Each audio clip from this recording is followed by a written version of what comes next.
Whenever you want, you get started. I'm drinking French wine from Aquitaine. Okay. Bienvenue tout le monde. Love it. Okay, I should say it in English instead, since it's probably an English listening crowd. Hello and welcome to all the men and women of the West, or l'Occident, as we say it in French. And today we're starting a new, book club podcast centered around Mark Twain's personal recollections of Jeanne d'Arc, which is a phenomenal book, hated by critics, because of course they hate it. Mm-hmm. This is the book that Mark Twain dubbed his greatest novel. And I mean, no offense to those who prefer his other works, but I think this is his best. Yeah. And I say that both as someone who's Français, who's French, and someone who deeply loves Twain and literature of this period of the 19th and early 20th century. But Twain sunk the most amount of work into this work. I believe he spent apparently 12 years researching the book from 11 sources, most of them primary sources, such as the actual documents of Jeanne's trial, and 4 years writing the story. So this is a monumental work. It's about 500 pages long. It's long, it's beautiful, and very sentimental. So by the time he finished the novel, Twain was a bit of a master of, in some ways at the time, of that history. And a lot of people, of course, today we'd use more primary sources, more secondary sources, and we'd get a better idea as historians. But nonetheless, Twain had a mastery of the French language and history that not many American authors at the time, given that they're separated by language and by an entire ocean, had of this war. But at the same time, they ate it up at the time, because you got to bear in mind, it was published and printed throughout the U.S. And it was an instant bestseller. So obviously he was onto something. And Americans love an underdog story, as we all know. So that's why the Rocky movies are so popular, for example. Yeah. And Twain, though, the way he described the appearance of Jeanne, the way he kind of modeled her character to an extent, it's very reminiscent of his favorite daughter, Susie, before she died, because he outlived her by a number of years. Mm-hmm. He based Jeanne off her when she was 17. And he never emotionally recovered from Susie's death and was a broken man afterwards. So this story came to mean a great deal to him. So I think that there's something almost sinful about 20th century critics hating this book the way they do. Because it's like, to my mind, it's like they're sinning against Twain. Like, if you don't like the French, because there is a certain amount of, I mean, no offense, but bigotry against us French, at least in some parts of the Anglosphere. Not all, just some. At least in the intelligentsia. But it's one thing to hate us, but Twain, I do kind of think that we should show a bit more mercy towards him, because he had good reason to fall in love the way he did with Jeanne's story. It's a beautiful story. And the thing is, this is also tied in with Twain's daughter and his life in a way, because he first became fascinated with her in the 1950s. So when he was a child. So 1850s? Yep. No, 1850s. Sorry. That's sorry. Okay. But also, while we're just getting started, people in your audience will know exactly who you are. My name's Sam, Vino Fire on Storyfire. I'm really the dummy in this podcast, so...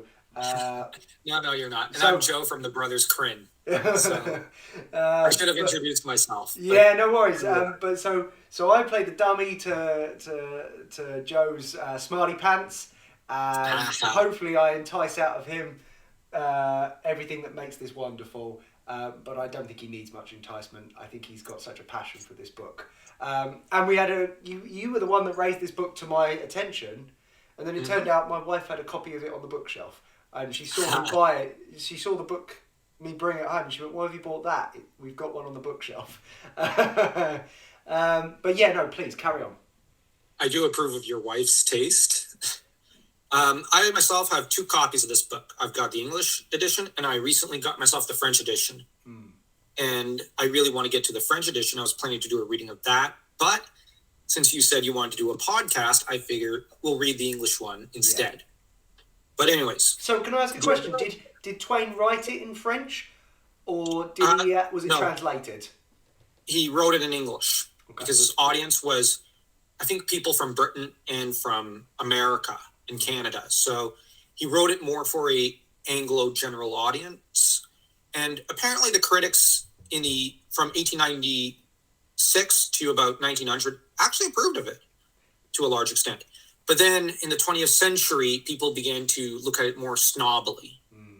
And they didn't approve of how pro-Catholic it seems to be, or how pro-French it is. Because a lot of the, no offense, the anti-French attitudes of the 100 Years' War kind of seeped into the culture long-term. Britain got over that for the most part, like in the 19th century. Napoleon and Wellington kind of beat it out of each other's countries, so that afterwards France and Britain became basically a married couple. Well, we're best friends that hate each other. Is essentially I guess it's like Johnny Lawrence and Dean LaRusso, or Apollo and Rocky. And also I think the other thing is, I think France and England were united in the 2 world wars by their hatred of Germany. Sure. And so, no matter how much you hate each other, you're the friend of the enemy of my enemy is my friend, kind of thing. But you got to bear in mind that Britain and France also shared an empire, essentially, in the 19th century, the Franco-British Empire. Because around that time, Britain, the empire that the sun never sets upon. Which is still true today of France. The French Empire, the sun never sets on France. Yeah, because you had a large chunk of Africa, parts of Asia, and still parts of islands off the coast of America. And French Guinea. And the thing is, the British, the reason why they didn't want to fully destroy the French language and culture in Quebec was because they had to appease their partner in empire. So, and this apparently Victoria did not like.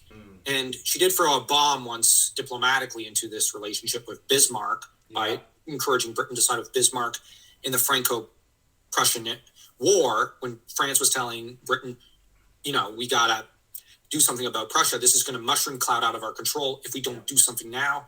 Britain didn't listen because you guys never listen to us. I'm joking. We don't. We're very arrogant. But then afterwards, after the Prussian issue blew up out of control and Paris was attacked, you had Britain that went, oh, whoops, what were we thinking? Better make up. And you guys made up, and the rest is history. But that's the background to an extent of the cultural relationship between France and Britain. But things were not always pleasant between the 2 countries, primarily England and France. Once upon a time, they were arch enemies. Now, back in the day, throughout the 13th century, from the reigns of, from after Philippe Auguste up to part of the way through Edward I, relationships between Scotland, France, and England were pleasant to a large extent, or at least civil. They were civil. And it lulled everyone into a false sense of security regarding England. I mean, no offense to England, but in some ways you guys are the bad guys of the peace here. But at the same time, there was something steering in England because France kind of lobbed Simon de Montfort over at England. And, sort of. I say that, but he moved from France to England and caused a bunch of trouble there, which these civil wars of Simon de Montfort hardened Edward I into the man he later became. But in a man who had to master everyone around him. And he was a very masterful guy, to be quite honest. He was charismatic, powerful, vindictive, but ultimately a brilliant lawyer and king. Like, his legal reforms of England were brilliant. He hired the best architects in Europe for his castles in Wales. Well, you're more familiar with that than I am, Samwise. So I have a little familiarity with it. I've visited a number of castles. We've got a lot. Yep. And Edward, now this is where, in my opinion, the 100 Years' War, to an extent, doesn't start in 1336. No, I agree. It doesn't. It starts with Edward in, I would argue, 1296. Yeah, so I've got that on my timeline. I go back a little bit further, but carry on, please. But the thing is, in 1286, Alexander III of Scotland dies on horseback. Yes. And because he was hurrying to go consummate his marriage, he was alone. Dies in a thunderstorm, and we don't know the exact circumstances. He was likely thrown off his horse, which was scared off by lightning and snapped his neck. But Edward, rather than being a grieving brother-in-law, saw an opportunity, pounced on it, and the guardians of Scotland, who were accustomed to peace with England, kind of thought, well, he's our buddy, he's our bestie. Let's invite him over to help decide the matter. So they reached a concord. The Maid of Norway, that is to say, a relative of Alex, would be engaged to Edward of Carnarvon. I hope I pronounced that right.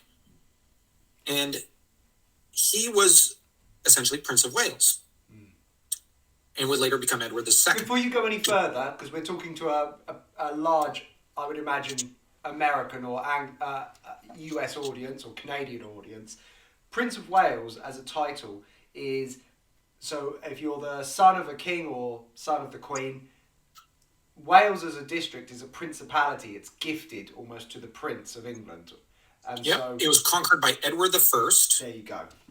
And Edward, once he conquered Wales, looked up north and didn't like that there was an independent Scotland, because Scotland, there was a previous war of conquest by England in the 10th century, in the Battle of 937, I believe. And Athelstan was pushed back out of, no, I think it was 936 or 937, but he was pushed out by Constantine MacAlpin, essentially the founding king of Scotland, or Alba. And when you said Scotland there, you sounded a bit like Andrew Tate. Are you trying to be a bit Andrew Tate? I have no idea who that is. Okay, well, yeah, okay. Let's leave it there then. But the thing is, Constantine had cemented this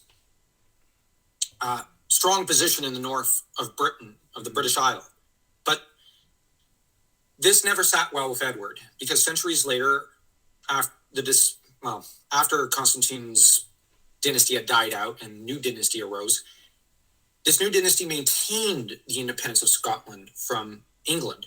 And so Edward, who was a guy looking at Britain as though it should be one country, didn't like this. And seeing weakness in Scotland, plunged north and appointed John Balliol, I think it is, as King of Scotland. And the trouble was, Scotland was an independent crown. Now, at this time, England held territory in Gascon, that is, or Aquitaine, as they also called it. For people watching this, let's pull that up. I've got a map here that you can have a look at this. I'll pull this up on the map so people can see. Yeah, and so Edward was a subject of sorts of France. He was a vassal because he held a duchy as a vassal. And he owed homage to the French king, Philippe le Bel, Philippe IV. And so he actually kind of wanted to fight for his own independence. He didn't like paying homage to Philippe. Oh, thank you. I can see the map. Good. Perfect. Yeah. So he kind of doesn't like being subject to someone else, but he wants to force someone else to be his subject. So it's a little funny. But the thing is, Edward sought mastery over the Scots. But the thing is, he then got in trouble with France because he wanted his independence from them. France didn't like this, and so you had a war that started. The trouble was, he then commanded Balliol to come serve him. Balliol said, sure, But then the Guardians of Scotland kind of looked at each other and went, "No, we're not England's vassal. We're not subject to anyone." Especially what's almost an internal dispute in their eyes within France almost. So they're like, "No, we're not doing this." And they ultimately, now, by this time, it's 1294 or so, and Edward gets rather incensed in 1295 at what he finds out is a secret deal between Scotland and France, a entente, wherein if England attacks France, Scotland will attack. But if England attacks Scotland, France will attack, Gascon or England. The thing is, this would later be called, I believe, the Auld Alliance, or Auld Alliance, as we might call it in French to an extent. AULD, because it's a more Scottish term. Yeah. And this alliance would spawn almost an entire mythology between France and Scotland. It founded a sense of brotherhood. They were united in their hatred of England, I guess. Yeah. Because England was the most energetic kingdom.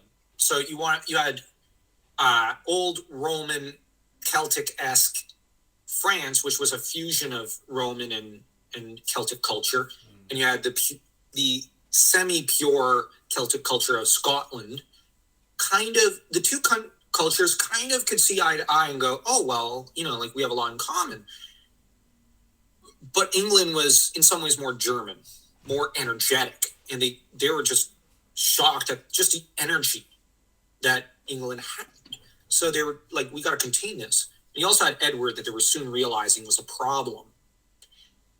And Edward didn't like this alliance. So his solution was to meet it directly in combat. So oftentimes this alliance would only favor France. Scotland really didn't have a great time with it. I'm just saying, we let down the Scots too many times to count. Just to give the audience some context, the Celts is the Scottish. Well, the Celts are the ancient people of Western Europe, primarily, like of the French, British Isles and whatnot. And it's spread, just to give people a little concept of the spread. This is northwestern Spain, and you see Bilbao here. And this was also very Celtic. In fact, the team, the football or soccer team of Vigo is called Celta de Vigo because it's got such deep roots in it. It's a very, very large movement or way of living, of course. Yes, that's spread all across all of Europe. Now, the Celtic people, like the purest modern Celtic culture, would be the Irish culture right now. Of course. But the Scots were very, very Celtic because they were colonized by Ireland. And they already had a bit of a Celtic culture, the Pictish culture. But Pictish and Irish culture fused over the centuries into one, along with a bit of Nordic. And then you throw in a bit of Norman later, and you get Scottish culture, a bit like a recipe. And whereas French culture was a mixture of Celtic, a bit of German, just a touch, and quite a bit of Roman, all mixed together. Whereas English culture was a smattering of different Germanic tribes, and a touch of French culture, mostly for the Normans, and a lot of Danish. So you had a lot of Germanic, the primary tribes are the Anglo, the Angles and the Saxons. I was going to say, so the Anglo-Saxony side of it, you find it come out still in name. So like I live in a town, as you can see here, called Brighton. As I zoom in on the map, I'll try not to give away my exact address as I do. But in northern Brighton, there's an area called Hangleton. And literally, that is the Anglo side of things. So this area here is called Hangleton. And that is literally derived from Anglo. And that Angle word and the letter X appears. So this county is Sussex, and there's Wessex, West Sussex, East Sussex. Those sounds all derive from our heritage as Anglo-Saxons. So for our American audience, they know it's cool because it has the letter X in it. Yeah. Yeah. But yeah, you've got all these Germanic tribes and, of course, Norse culture, which everybody loves that. That's awesome. And a dab of Norman, which was a mixture of Danish and, well, ancient Danish and French culture or Frankish culture mixed together. And you get English culture. I'm just highlighting on the map here where Denmark is for anybody who's not... Because I know that for Americans, Europe can appear quite complicated because it's lots of fractured countries. So you've got Denmark up here, famously Copenhagen. Now, the Danes of 1,000 years ago, they called Denmark, or the Dane lands, basically all of Scandinavia. Yeah. For the most part. So it's like, it's really the Norwegian, Swedish, Denmarkian area, which they all came from. Yeah.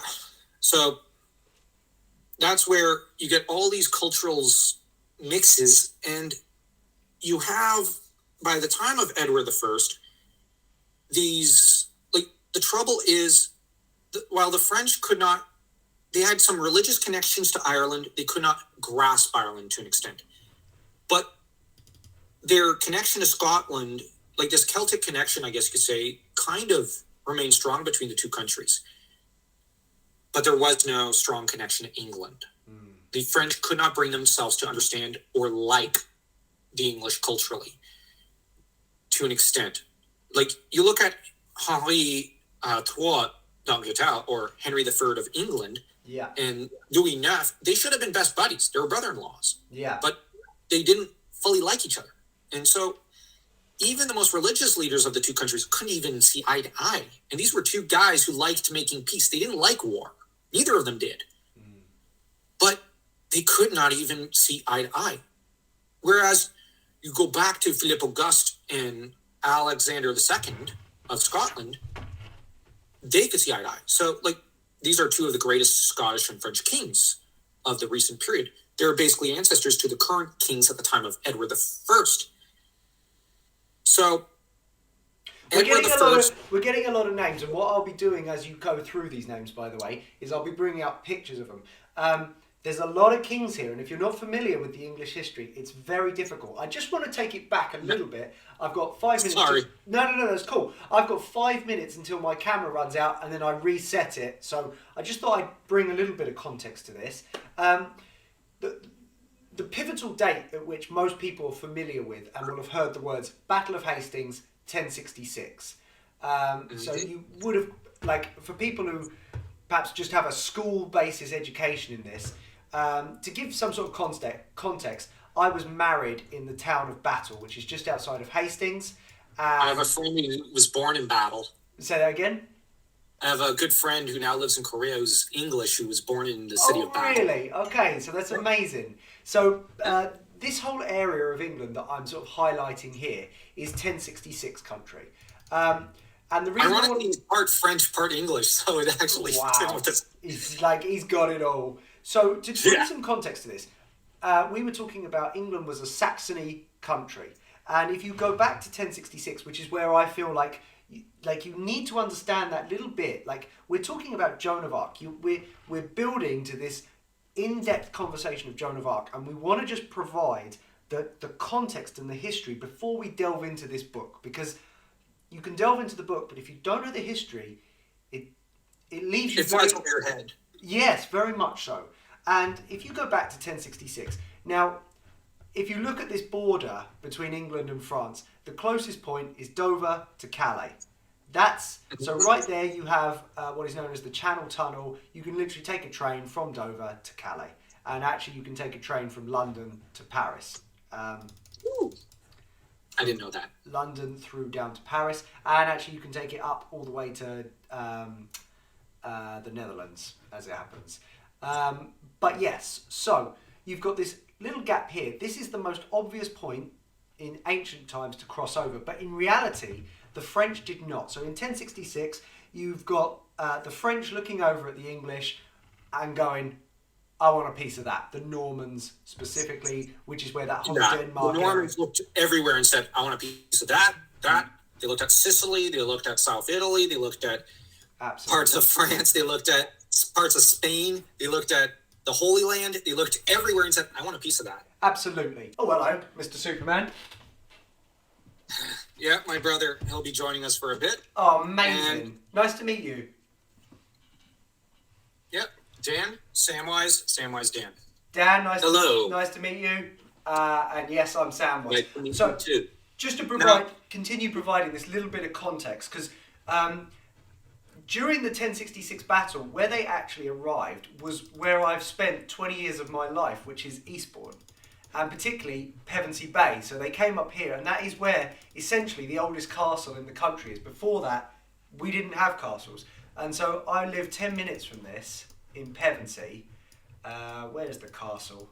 I think it's a bit further Pevensey, up. the region, not the Narnia characters. No, indeed, yeah. So where is the castle? There it is. So just to give people, this is essentially the oldest castle in the country. And this was the Norman sort of like first stronghold in the country of England. Yep. Right before they took out poor Harold II. Indeed, yeah. And so just to see if it will bring up a pic. No, it won't. Yeah, so the now rightful king of England at the time. Very much a ruin, as you can see from these pictures. They ought to rebuild that. Well, yeah, but it's such a beautiful village, and based on it, it's fantastic.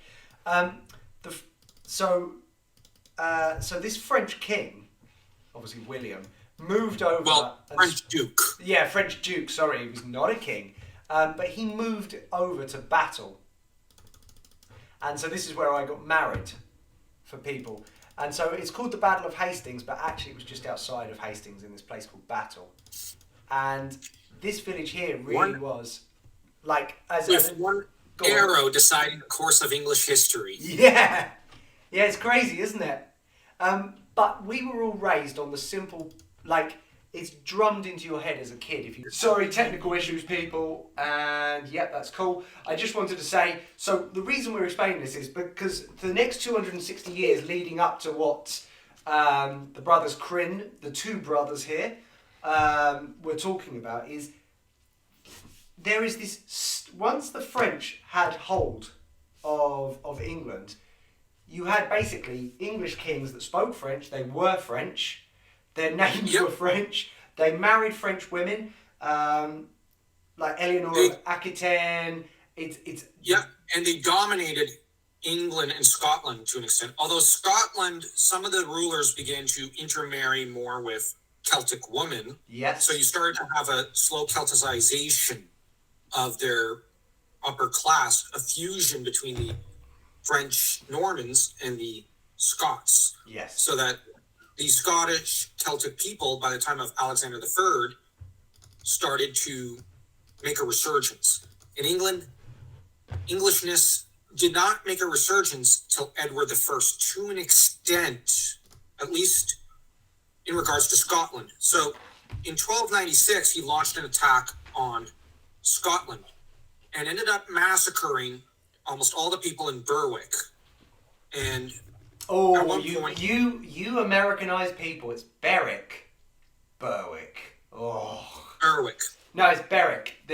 We just say Berwick. Okay. It's very English. It's very difficult for Americans to see that. Well, he butchered an entire city so you could turn the mills with the blood that flowed, it's said. I'm going to share the screen again and show people where Berwick is, because it's very, very close to Scotland. And the thing is, it was originally Scottish, but England took it over. Dibs again. Your ancient tradition. Originally a Roman tradition, but, you English kind of turned out to be better at it than, the French were. So, Edward takes over this town, slaughters the people. It's the thing to do. And the Scots naturally are unhappy, so they kind of go, well, who do we turn to now? But two men arise, one called Andrew of Moray, a nobleman, and a lower nobleman, I guess you could say a bit of a knight, William Wallace. Yes. We all know from the Braveheart movie. That movie's terrible. It's an awful rendition of the truth, but go on. Yeah. But here's the thing. They fight a great battle at Stirling Bridge. William survives. His buddy doesn't. But ultimately, Wallace's story, at least on the battlefield, ends at Falkirk a few years later. And he goes on to become a herald of Scotland over to Rome and the continent, and even manages to get Philippe de Belle. Why did I think of Auguste? Better king. But anyways, Philippe de Belle ultimately ends up recommitted to the Old Alliance, thanks to Wallace's efforts, and even writes a secret letter to the Pope at one point, even saying, like, come on, the Scots are cool. Like, why do you, like, come on, like, the Scots are way better. Who cares about the English? Essentially. But not in so many words, but that's kind of the message. As to Wallace, he's eventually betrayed, caught, hung, drawn, and quartered. A terrible English punishment. I don't think we should discuss that here, but you can look it up. That's brutal. Hung, drawn, and quartered is brutal. The worst thing you could do to a human being, I think. Possibly. It's just... People talk about the French guillotine and the way that was hung, drawn, and quartered is evil. Evil. Yeah. Invented by Henry III, I believe. So... I believe you are correct, good sir. But Edward loved the practice. He inflicted it on all of the Bruce's brothers later, except for Edward the Bruce. But Robert the Bruce then rises up in Scotland in 1306, I believe, and he ends up then leading the Scottish resistance. And of course, we all know the whole spider story and whatnot. In the next couple of years, or at least those familiar with Scottish history, he lost a bunch of battles, got demoralized, sailed somewhere in the Western Isles, we're not sure. Most of his brothers were slaughtered by Edward, hung, drawn, and quartered. His daughter, his sisters, his wife, a lot of his womenfolk were imprisoned by Edward. They were captured by treachery. And Robert, the Bruce, ends up going somewhere utterly broken and then coming back, only to almost never lose a battle, just winning one victory after the other. Just bam, bam, bam, bam against the English. Edward I dies to old age. Edward II, his idiot son, steps into office and is more concerned about the guy he's... I don't want to... The guy he's seeing. Because Edward II he liked guys more. We'll put it that way. And leave it at that. Yeah, it's more polite to say it that way. But the problem is Edward was not a very good king. Now, in terms of homosexual kings of Britain, you have James VI, who was a really good one, but then you have Edward II, who's the worst. So Britain's not been blessed with a lot of great homosexual monarchs. They either have really, really great ones or really, really bad ones. Yes. And Edward was kind of one of the worst. So he starts squabbling with Lancaster and neglecting the Scottish War until he doesn't and goes up north and loses the Battle of Bannockburn, which destroys English claims over Scotland pretty much forever. But ultimately, the Bruce then spends the rest of his reign just squabbling with the Pope, trying to get the Pope just to acknowledge Scotland as a kingdom, because the papacy was very much on England's side in regards to Scotland. And France was hee-hawing, despite the fact that a lot of their knights had gone to Scotland to fight in the Scottish Wars of Independence, and that Scotland had never let them down. But formally, the 100 Years' War starts in 1336. Now, there's a bit of a controversy. Now, Edward II got himself killed, likely snuffed out by a pillow after being imprisoned on the orders of course, his ex-wife, Isabelle, the daughter of a French king. Isabelle was a beautiful princess who had all, basically, her and her husband got to squabbling, normal stuff. They squabbled over custody. They squabbled over, who's top dog in the marriage. And ultimately, she took on a lover and decided to go back to England after she fled, and get rid of him and his buddies, the Dispensers. He ended up in Wales, didn't he? He ended up living it out in Wales, as I remember, the remainder of his years.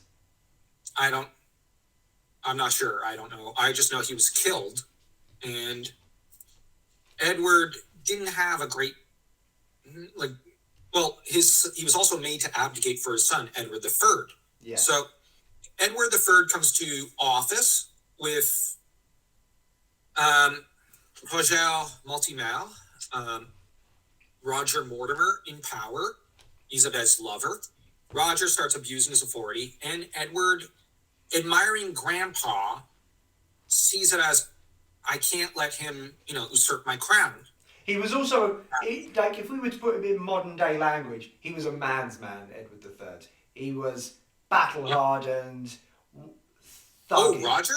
No, Edward III. Edward III was a man's man. Thuggy, though, that wants to Roger fight. was also a man's man, and he was the finest officer in Wales at one time, and he was almost a legend in his time. And so him seducing Isabel was only natural. She was very feminine, he was very masculine. Yeah. Kept those together. I think in some ways a bit of Roger rubbed off on Edward as well. So almost certainly. That's the way I read the history of it. And Edward, though, I'm going to be honest, from a French point of view and even a Scottish point of view, there's very little to like about Edward as a person. From an English point of view, he's your champion. I guess, yeah. But in terms of military and even legal skill and propaganda and just sheer kingship, Edward is incredible as a figure. He claims the crown in 1328, but here's the thing.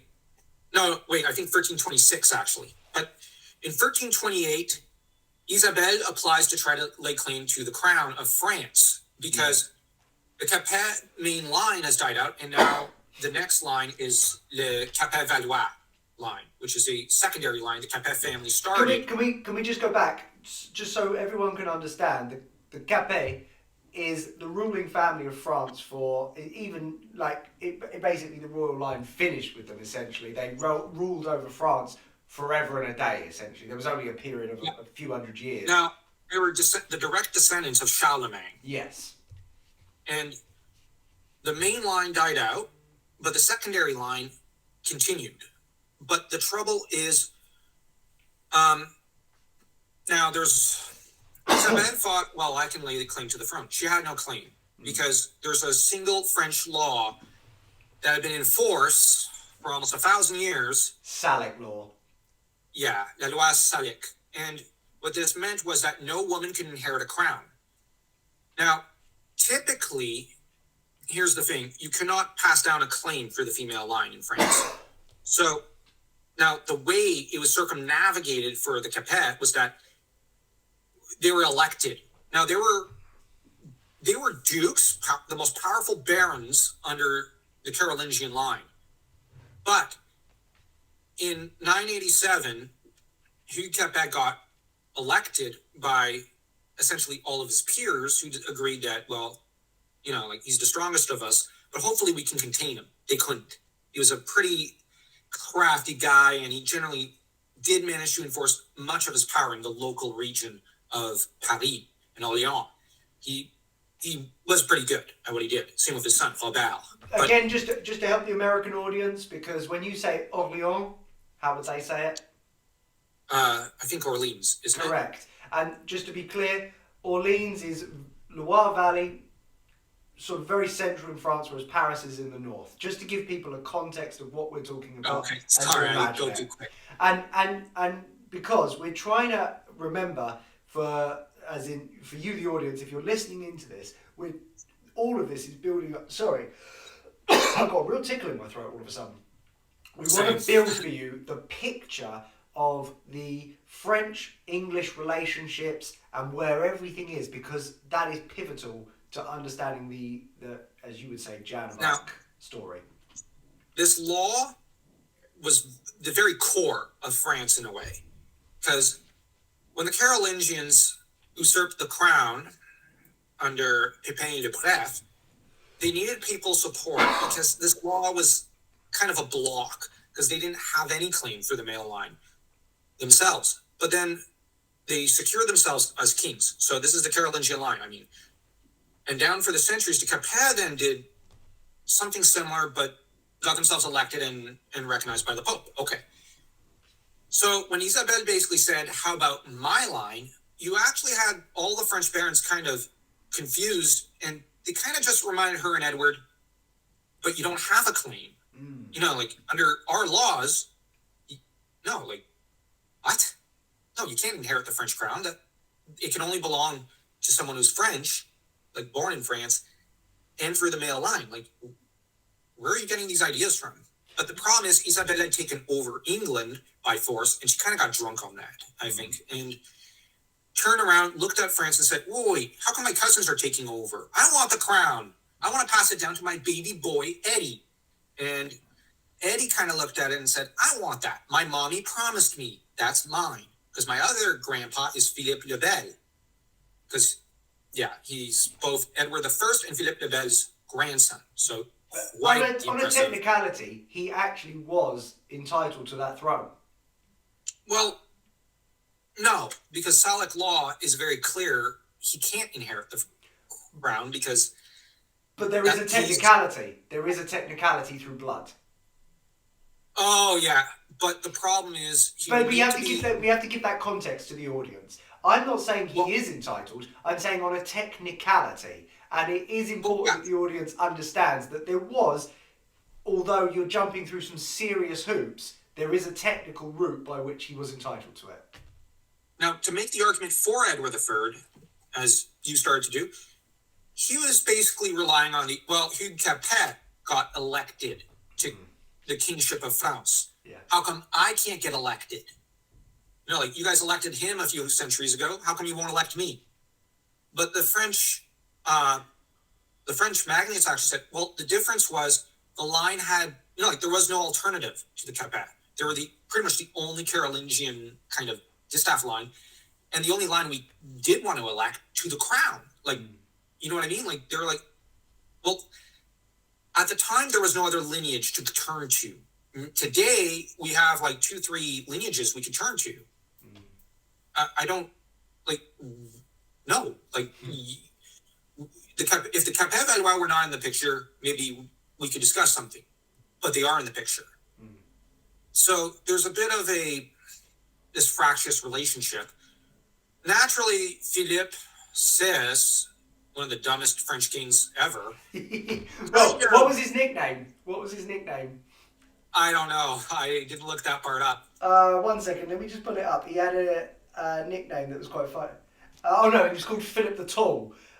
Because all of them had nicknames, that resembled something important about them. And they struggled to have anything good to say about him, so they just called him Philip the Tall. Oh, yeah, because he was brainless. One of his names was the Fortunate. Philip the Fortunate. That was in mockery, because he had a string of bad luck later. It was ironic, wasn't it? There was the irony that he was called Philip the Fortunate. Yeah. You see the French humor in there. Yeah. The backhanded compliment, or insult, I should say. But that is French. That's French culture through and through. Like, in every single way. Philippe was to make some disastrous military decisions when the time came, years later. Now, by the time Eddie decided to go to France, he had already tried at Scotland, and it didn't work because the Scots had... Now, he captured their king, but he initially drove off their king, then later captured him, but it's complicated. David was a terrible king of Scotland. He was terrible. Historians have tried to rewrite him into this successful, great monarch, but he was terrible. He was one of the worst kings of Scottish history, ever. And the trouble was, the Scots listened more to David's, relative, the steward, Robert, who was also a grandson of the Bruce, and Robert Stewart would lead the Scottish Wars of Independence alongside other magnates. that movement, and they would fight off Edward, who decided, you know what, fighting in Scotland's too hard. I'm just going to go to France. It's easier, flatter fields, dumber people. So he turns around, goes to France, and in 1346 declares himself, essentially king of France and England. And Philip, seeing this, and decides to do the stupidest possible thing, and you have the Battle of Crécy. And this battle was a disaster for the French monarchy. Also cost, I think, the King of Bohemia his life. So it wasn't exactly a PR dream. And this battle cemented, to an extent, Edward's reputation and position in the European stratosphere. That said, in sometime later, you'd have around from 1347 to 50 or so, you would have the Black Plague that would finally make its way to France. I was just going to say, before we go any further, because that's just after Crécy, so people are aware, because when we say the Battle of Crécy, that's just a word. Like, the average person is, what are you talking about? So when we're looking at this map, there's Paris. Tell the audience about Crécy. So I'm going to zoom in. Just go into depth about that Battle of Crécy. Well, it's a battle I didn't take notes on, just to be honest. Fair enough. Now, I didn't take much notes on it. I'm relying on memory from years ago. The thing is, the fields were fairly, I think, muddy. And so the chivalry, the flower of la fleur de la chevalerie française, the flower of the French chivalry, could not operate like they normally would. And I made a mistake. Sorry, I need to correct a mistake before we go any further. Crécy is to the north of Paris. My apologies. I zoomed in on the wrong one. So just so people are aware. Edward had encountered some problems, wasn't able to lure Philippe into a proper battle. Philippe then, for some reason, decided to engage him in proper battle when he just needed to wait the guy out. Yes. And then lay down terms. And the thing is, he decided to engage him in battle, but he did not count on the secret weapon of England, the longbowmen. Yeah. The English longbows, perfected in the Scottish Wars of Independence, which had devastated the Scots initially, such as at Falkirk, but that were later devastated in turn when the Scots ended up figuring out how to fight it. The Scots had tried to tell the French over the years, if you see an English army, you have to fight dirty. You don't engage the English archers directly. The French didn't listen. They charged in and they died. And the English kind of just had the position, well, if you want to die so badly, all right, we'll oblige. Like, it's the least we could do as good neighbors. So in 1346, this devastated the French. Now, Philippe was humiliated. His reputation was destroyed forever. And rightfully so. But Philippe was to try to recover his reputation by buying the Dauphiné, hence the title of Jeanne's. So before we go any further, I just want to show anybody who's not listening to this as a podcast and watching it, the Dauphiné is, I will present now again, window. So if you want to explain that, because I'm guessing you can. It's this area here of France. Yep, in the southeast. Yeah. And this was an area owned by a independent baron, and the thing is, Philippe bought it. He paid quite a few, I forget the actual cost. I should have looked it up, but I didn't. He paid a huge sum of money for it, and for his son to basically become the baron there. And thus, his son became known as Le Dauphin de France.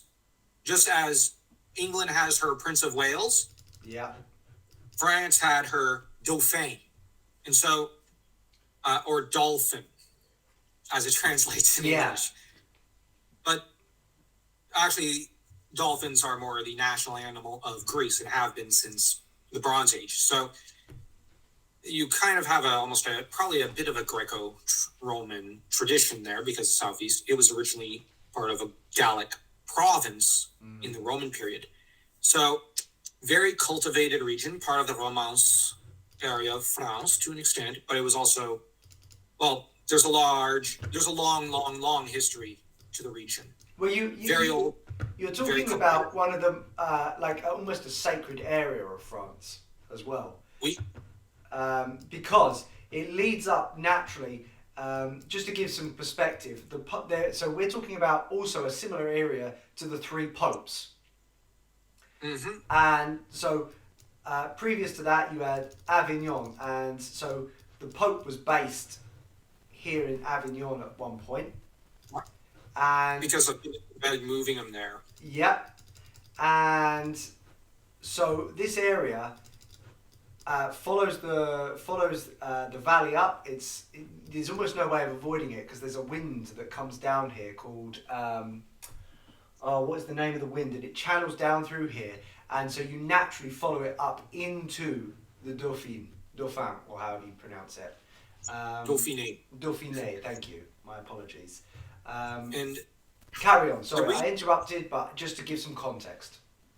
Now, the thing is, Philippe, though, was buying it also to compensate reputation because the Black Plague swept into France, knocking off about 40% of the population. Again, just to give some context, the Black Plague had travelled from the east over here towards Turkey and spread across Europe.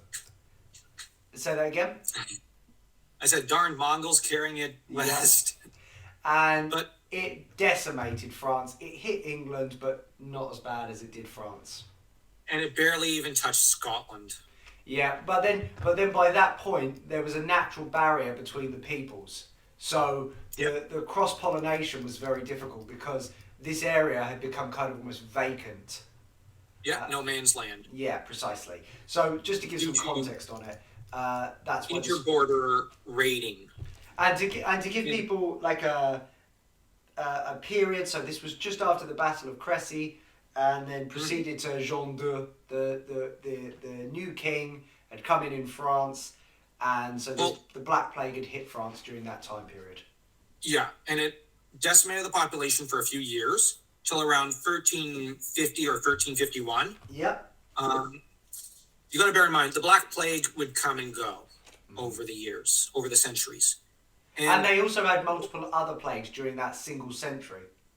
Yep, a great many. Now, the trouble is you had France naturally weakened, but the greatest crushing blow came in 1356, or at least I would argue the second most crushing blow for the first part of the 100 Years' War. Jean II, in 1356, at the Battle of Poitiers, was captured by the Black Prince. Yes. Could you explain who the Black Prince is? Because again, context, people need to understand that. Who is the Black Prince? He's one of the French boogeymen. But actually, he was Prince of Wales, and he was honestly Edward III's right-hand man. He was a phenomenal battlefield commander. Poor administrator, but great military leader. And he had been in the Battle of Crécy. He led one of the great cavalry charges. He was a phenomenal warrior. Probably the best warrior in Europe at the time. And for Jean to even think he could take him was dumb, to be quite honest. But the Black Prince was heir to the crown, and he was born from Edward's marriage to, I think, Philippa Hainaut, and he ended up marrying his cousin, I think Jane of Kent, I think it was, who was very beautiful, at least before she became fat. But she... Whoa. You might have been able to say that in 13 whatever and 14 whatever, but it's 2022. She was gorgeous even when... In fact, he brought out a different beauty in her. Let's reel that in. That was what they were saying back then. I wouldn't say it, but they were saying back then, cool, she's got a bit ugly. But now, based on modern standards, that's made her even more beautiful. But carry on. I'm just making sure we're PC, because I don't want to get cancelled, Okay, well, before she, let herself go. What a great way to put it. That said, she did end up, I would argue, exchanging beauty for some political wisdom later on, because she did sometimes try to rein in later her son's privy council at one point in the lead up to the Peasants' Revolt. I believe that what happened with her, just from my perspective when learning, is she developed wisdom through experience. Yeah. And then very cleverly and subtly used that to the benefit. That's my way of looking at it. Yeah. With age comes wisdom. Precisely. And she did kind of apprentice herself to, her mother-in-law to an extent, I think. And her mother-in-law was a great dame of England. So, I guess wisdom was probably passed down to an extent. Her husband, though, did not have very moderate judgment or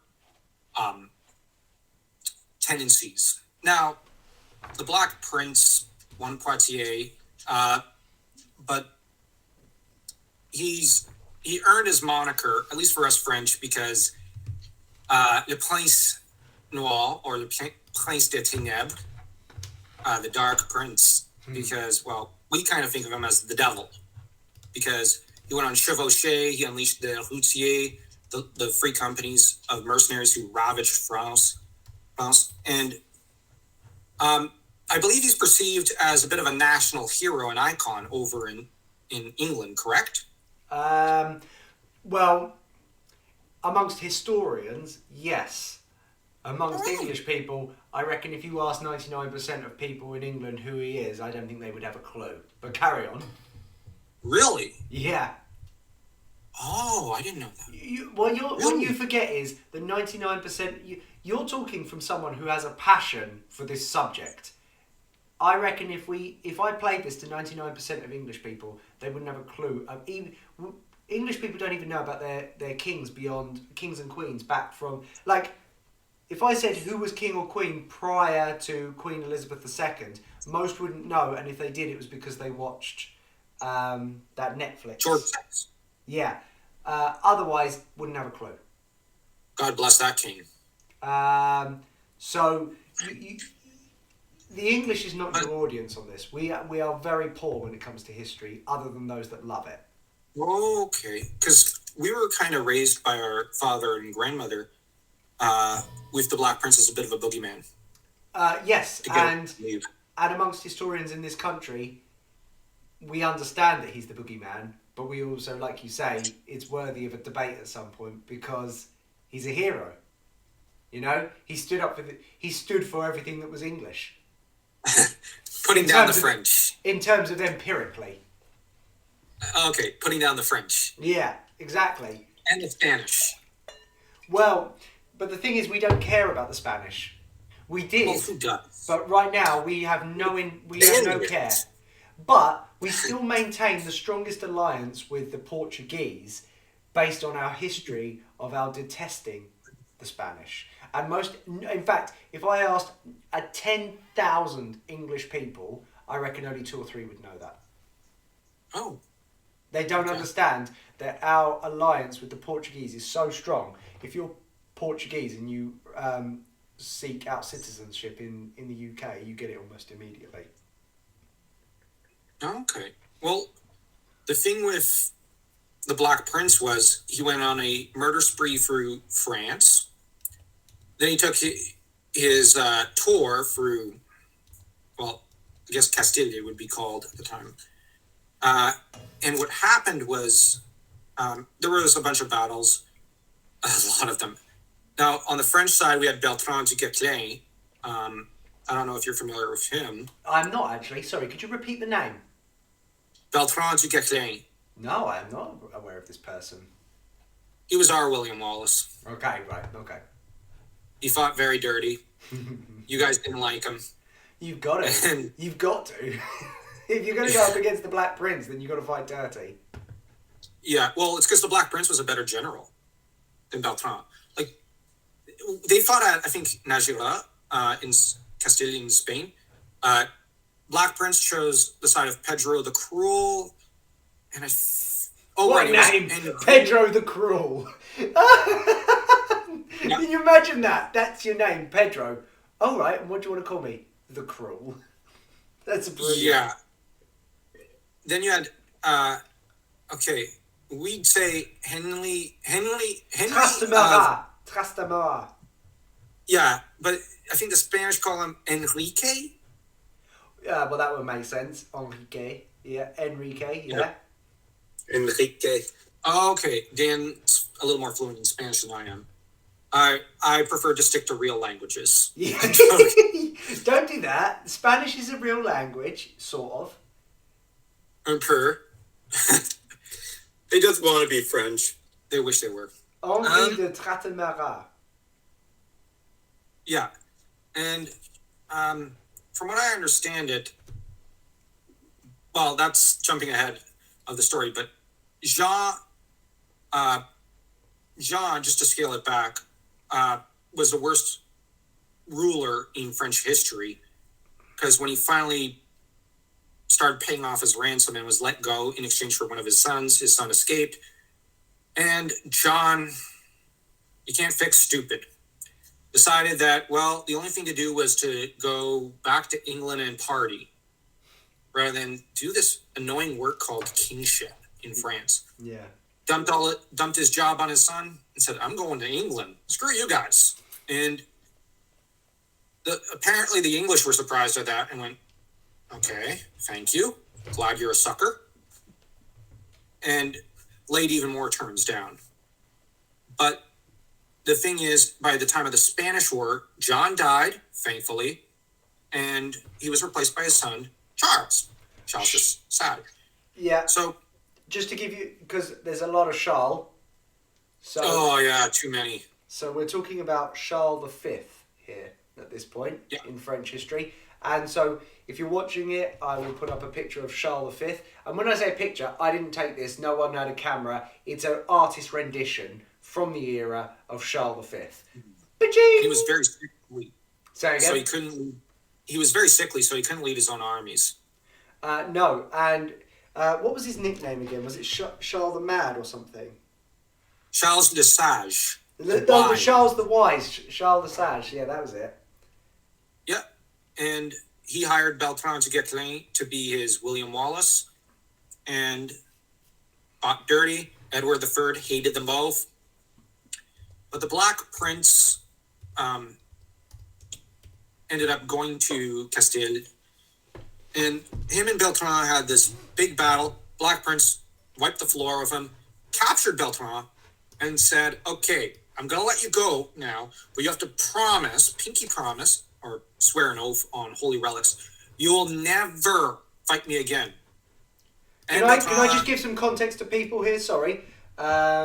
So what I'm going to do, if you're watching this again, and I apologise for interrupting, but it's just so people can understand, because when you talk about Europe to Americans, Europe, and I am not trying to dumb it down to Americans. If you understand history, you understand history, and you understand Europe, etc. The geography can get confusing. It gets confusing to to Europeans, let alone if you don't live in Europe. So Castile is based around. Oh, sorry, I've messed that map up a little bit. Is in Spain, and particularly this area here. And sort of centered around this area. And so you've got the Meseta, which is the whole central area of Spain.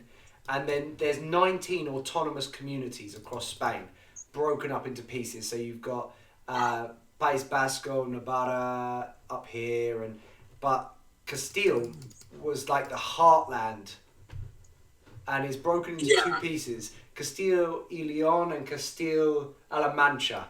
And Castile-La Mancha is down here, and Castile y León is up here. And this is where these alliances and broken alliances are happening. Carry on. Sorry, I didn't want to interrupt you, but it's just so people could understand. No. It was very important context. Yeah, Beltrán broke his word, but by then the Black Prince, his health declined because of dysentery, and Beltrán won the next battle. But this is where we get into a controversy with the Black Prince, and he went off to murder a lot of people in Limoges. We're not sure of the numbers. The English historians will say. You said Limoges. You mean? Sorry, because I'm English, and so I'm going to butcher the language. We would say Limoges. Is that correct? Limoges? As in with an O. Oh yeah. It has. Cool. Just checking. And again, I'll bring this up on the map so people can see where we're talking about here. Okay, thank you. And carry on. Yeah. So, but Froissart, I think it is the main primary source. I can't remember. There's multiple primary sources. Records 3,000 deaths, almost a whole town. What? Put to the board. Almost. That's what he reports. The Black Prince was accustomed to, at least our sources, our people would say, it was standard protocol and practice by the English. And because you guys were kind of the bad guys in this war. I mean, okay, some people would say we're sort of like the Darth Sidious, but, you know, from our perspective, we were the Empire. So, you know, depends which way you look at it. Come on.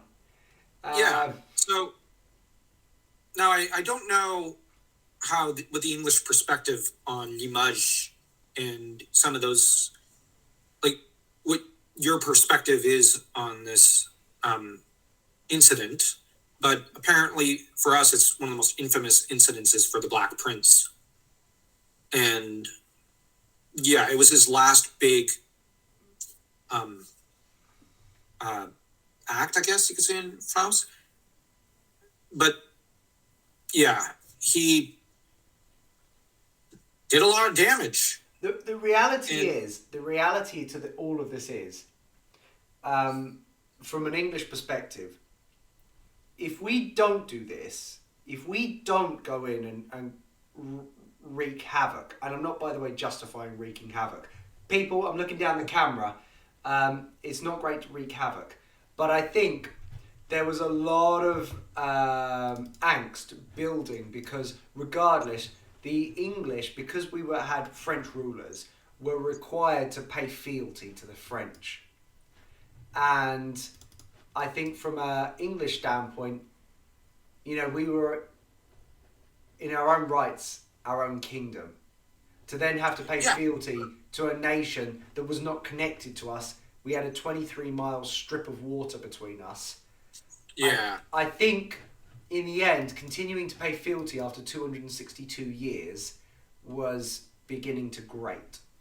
And so, to provide some context, and I just give me 1 minute because I want to get the dates absolutely correct. In 1154, so we're talking 100 and... Henry II. Henry II. I love him. Yeah, so Henry II came to power in England, or should we say Henri II, because that's how we would have said it. Henri d'Anjou. Yeah, Henri d'Anjou. Okay, again, so we've still got the map up. Anjou, so this is Henri d'Anjou, okay? That's the town of Angers, and this area, Anjou, this is the Loire Valley coming up through Nantes, Anjou, Tours, Orléans. It's all France, okay?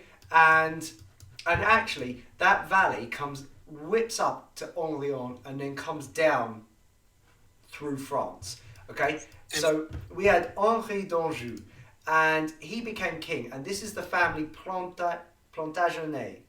Correct my pronunciation, please. No, that was perfect. Okay, merci. So here we have, and prior to that we had the Blois. Is that the correct pronunciation? Stephen de Blois.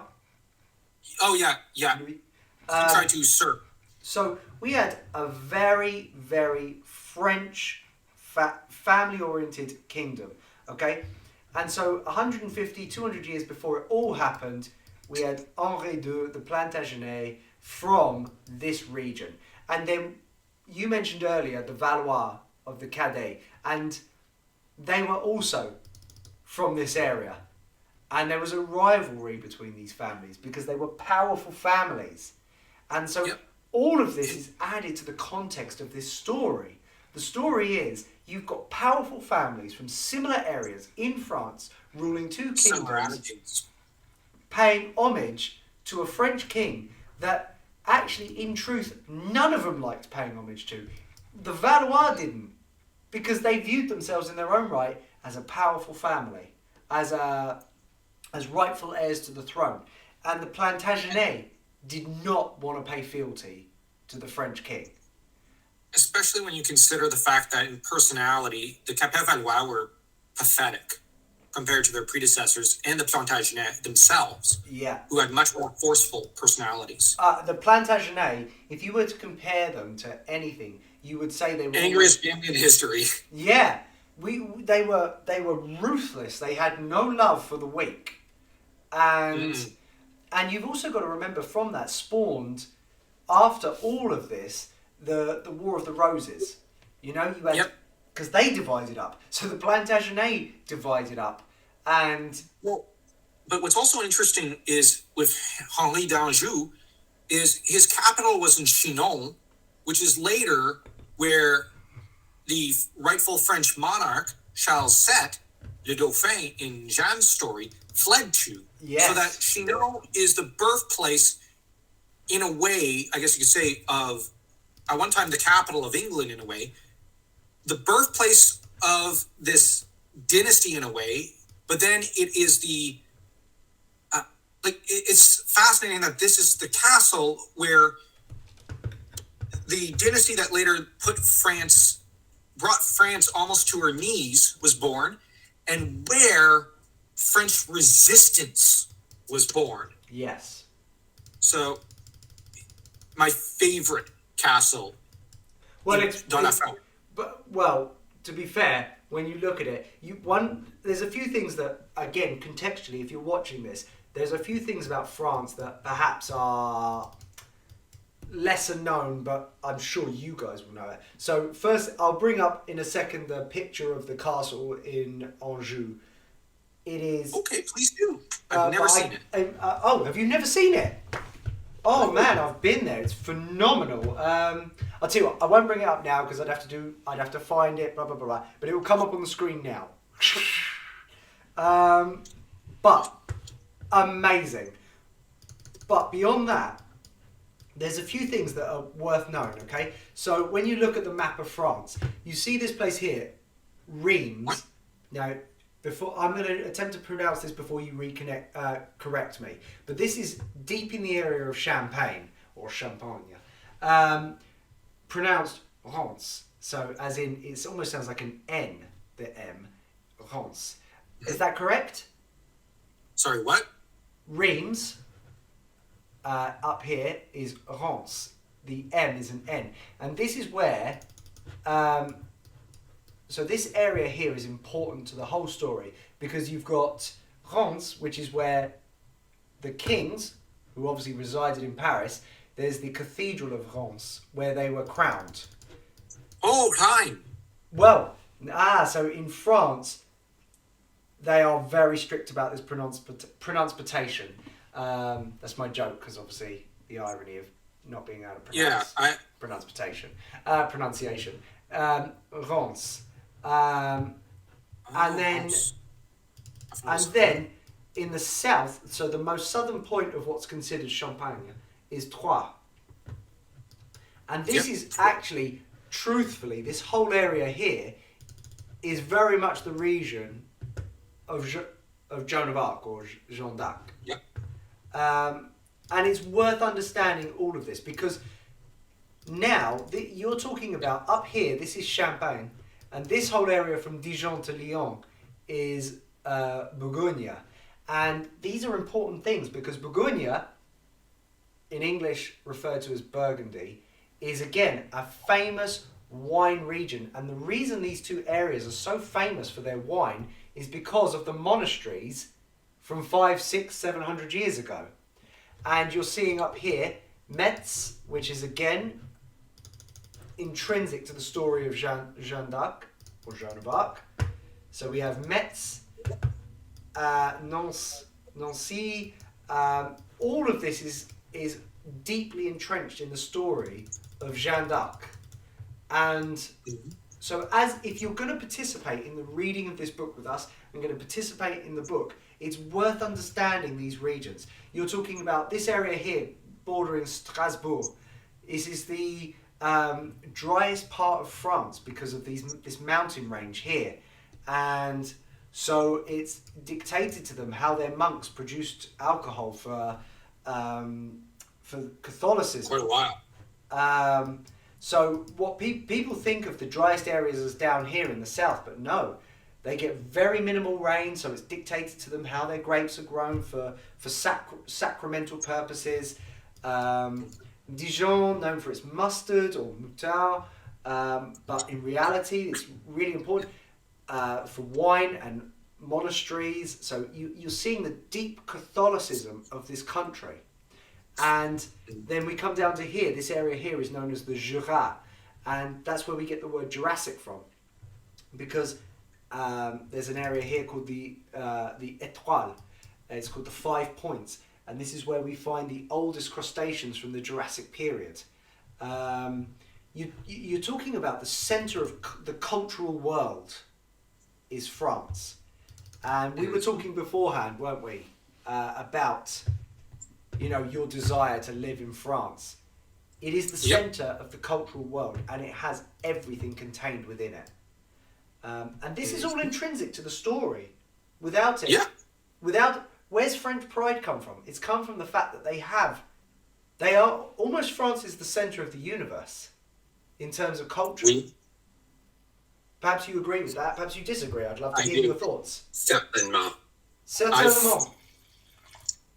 For us, pour nous, the idea is that La France is the heartland of Western civilization.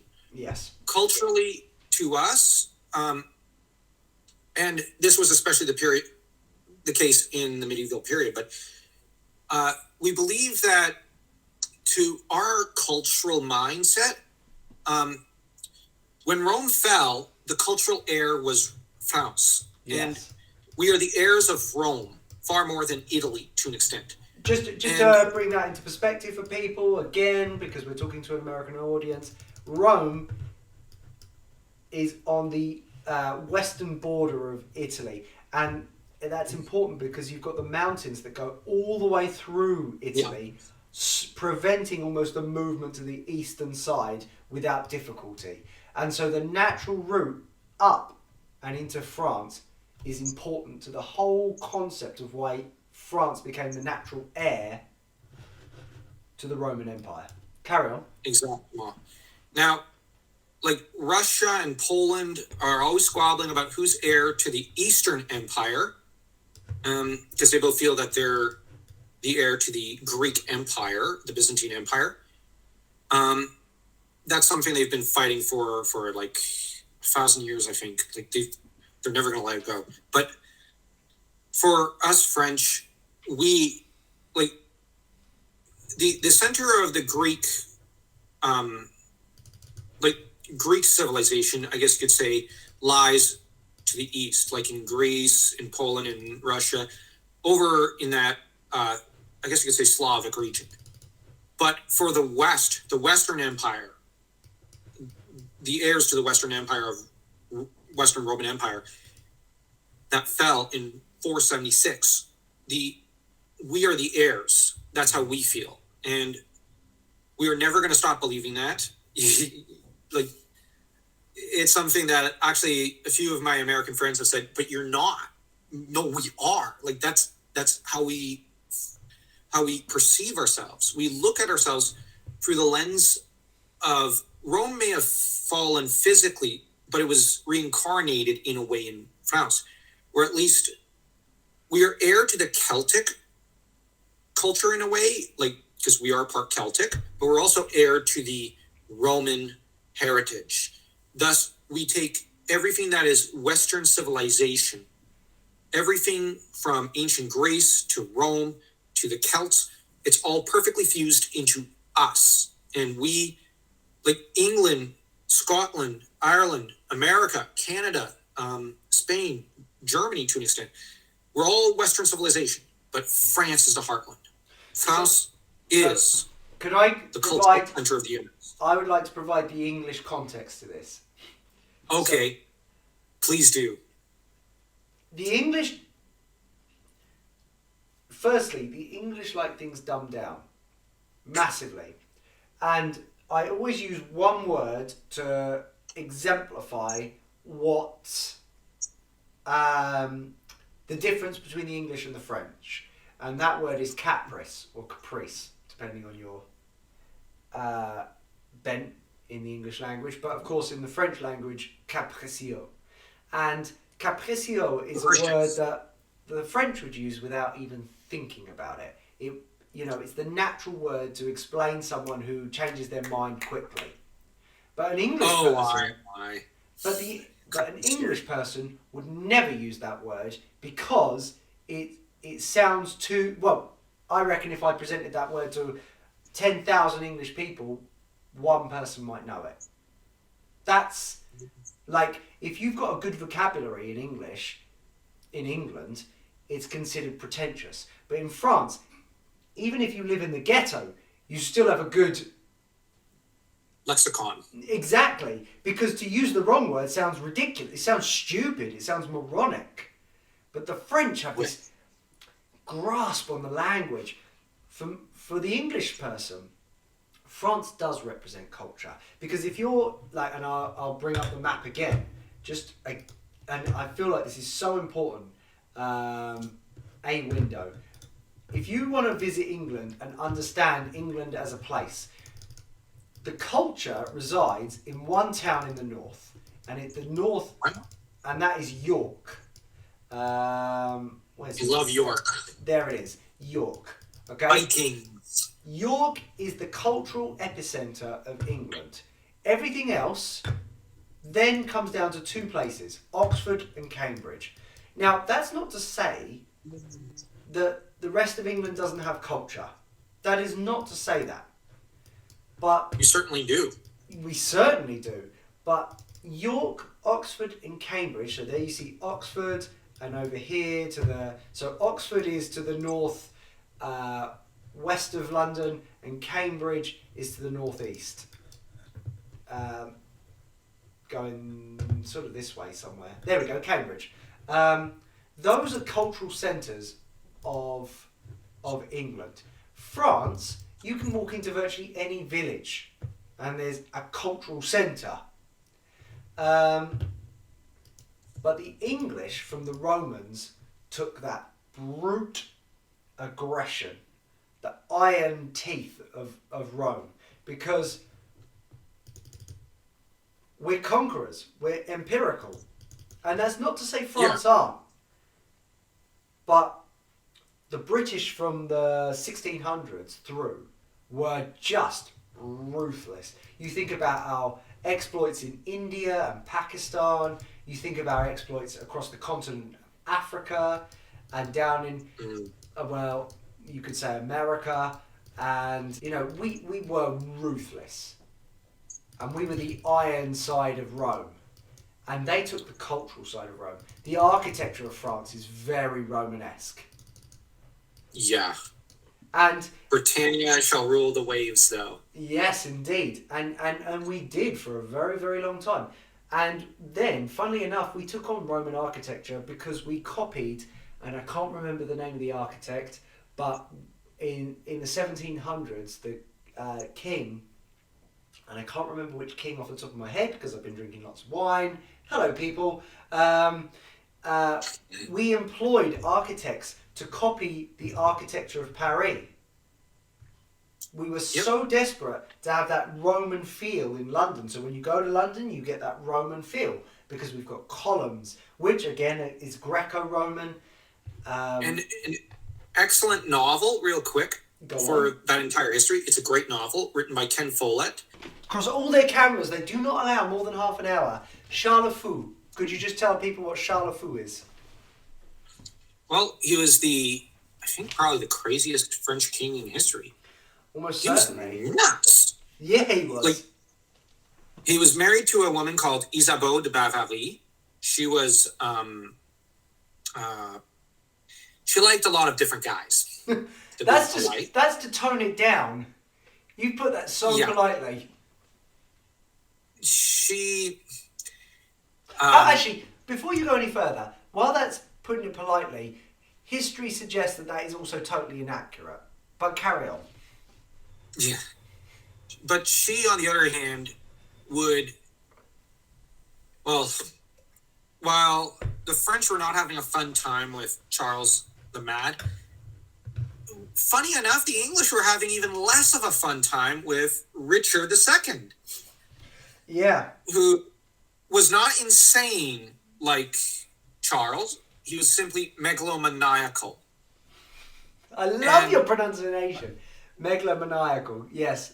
He was a megalomaniac. Yeah. I hope I pronounced that correctly. But And also, again, and I just highlight this point, it's really important. We say Richard II, but amongst his pretentious friends of high society, he would have been known by his French name, Richard II. What? Richard II. Yeah. Deuxième. Richard le Deuxième, yeah. And so we forget how French the monarchy, the British monarchy is, or was. Carry on. And he quashed the peasants' revolt, and in 1383, I believe, or 81, I forget the date, but I'm not as familiar with Richard II. I mostly know him for Shakespeare's brilliant play, and Richard got into a series of arguments with a lot of his nobles and uncles because they wanted a more how do I put it? They wanted him to live within his means. He didn't want to. He started grabbing property from his nobles, such as all of Lancaster at one point, which was a huge principality in England. And the trouble is, Henry... I just want to give some context to that. Carry on talking, but if you're watching, I'm going to show where Lancaster is. Carry on. Henry of Lancaster, his dad was one of the great English statesmen, John of Gaunt, and John, or time-honored Lancaster, was a ruthless military commander in France, but to the English, he was a controversial figure there as well, but he was deep down faithful to England. And in time-honored Lancaster indeed, had, however, expired and left everything to his heir, Henry. But Henry was living in exile because of Richard, and Richard grabbed all his land. This fundamentally broke all the rules of feudal society because, you know, if you can't pass down what you own to your son, then, like, all of society unravels. And the thing is, everybody rose up against Richard. Everybody. Nobody liked him. And Richard essentially got starved to death, I guess. But let's also not forget, Richard was a Baudelais, or from Bordeaux. Yep. And at this stage in history, Bordeaux did not have a relationship with England. No. And that's intrinsic because what was the date? 1399 when he came into crown. So we're 200 years out from when the relationship between England and Bordeaux really solidified. So yeah, it like the bearing of being from the south of France, and particularly the southwest of France, was not a good place to be, especially as we were in this we English were in this 100 years, well within now the 100 Years' War. There was a lot going against him. And for the English, this war was also probably starting to feel like it was stretching on forever in a day. And not just that, but England was borrowing heavily to pursue this war. Yeah. Funny enough, Edward III, just to go back to him, borrowed so much, though his lenders ran out of cash at that point. Which, again, that comes back round to when you see in Game of Thrones that they were borrowing from the Iron Bank, and the Iron Bank were like, jeepers. That is based on this moment. Although that said, the difference is the lenders from Italy did not have super assassins and whatnot to help them out. So that is true. So they couldn't really enforce their debts on one of the most powerful kings in Europe. So more fool them. Yeah, indeed. Indeed. And they should have learned after the first loan. But you've got, in turn, this brings to power a king I really like from English history, Henry IV. But he is the first king since Harold II to swear his vows in a language from England, to his vows as king. And his coronation, everything is done in English, not French. This is the final divorce between the two. Yeah, and just to be clear, so everyone understands, this is a family transition. Yep, because from Plantagenet, Lancaster. Yeah. So if anyone's going, what do you mean by that? The Plantagenet, deeply French and still related to the French kings because they were still cadets. At this point, you're still cadet, but you're a subfamily of it and deeply English. But now the English have a subfamily. Yes. So, like the French, so we're now down to subfamilies. Subfamilies. Yeah, like these cadet branches, and it's just funny. Because this, if you're wondering why am I still listening, because we are hours into this. If you're wondering why you're still interested, why are you still listening? Why is this important? What has this got to do with anything? The history of the world is centered around this moment. All of US history can trace itself back to these moments. Because if you look at the...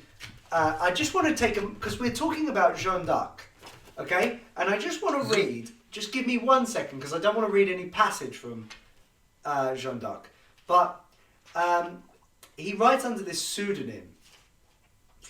And so he says, so if you're reading it, the very opening bit is the Sir Louis de Comte.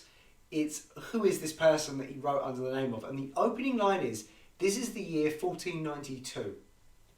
I am 82 years of age. The things I am going to tell you are things which I myself as a child and as a youth, I saw myself as a child and a youth. And that was the pseudonym of Clemens or Mark Twain at this point. 1492 was the year that we sailed to the Americas. Wow. Yes. I just remembered Christopher Columbus. Yeah. Yes. But as to the English, Henry IV, well, just to bring it back to him,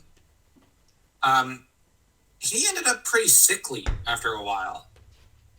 Yeah. And he had very strong, forceful sons, though. So, you had the Duke of Clarence, the Duke of Bedford, but most of all, you had Henry V. Amazing. Now, I bet he Henry was just known as Henry. He's the real boogeyman. Don't do that. Don't just say he's the real boogeyman. That's too generic. I have to, I'm French. It's too bland. Give him some credence. Okay. Honestly, provide a steelman argument that he's not that bad. Okay. He was honestly like a brilliant general. He was the backbone to his father's reign at one point because his dad was too sick. And his dad, you got to bear in mind, was at one time a dashing war hero. So Henry kind of grew up with this man's man as his dad and was like, oh, I have to outdo that because, I'm the heir.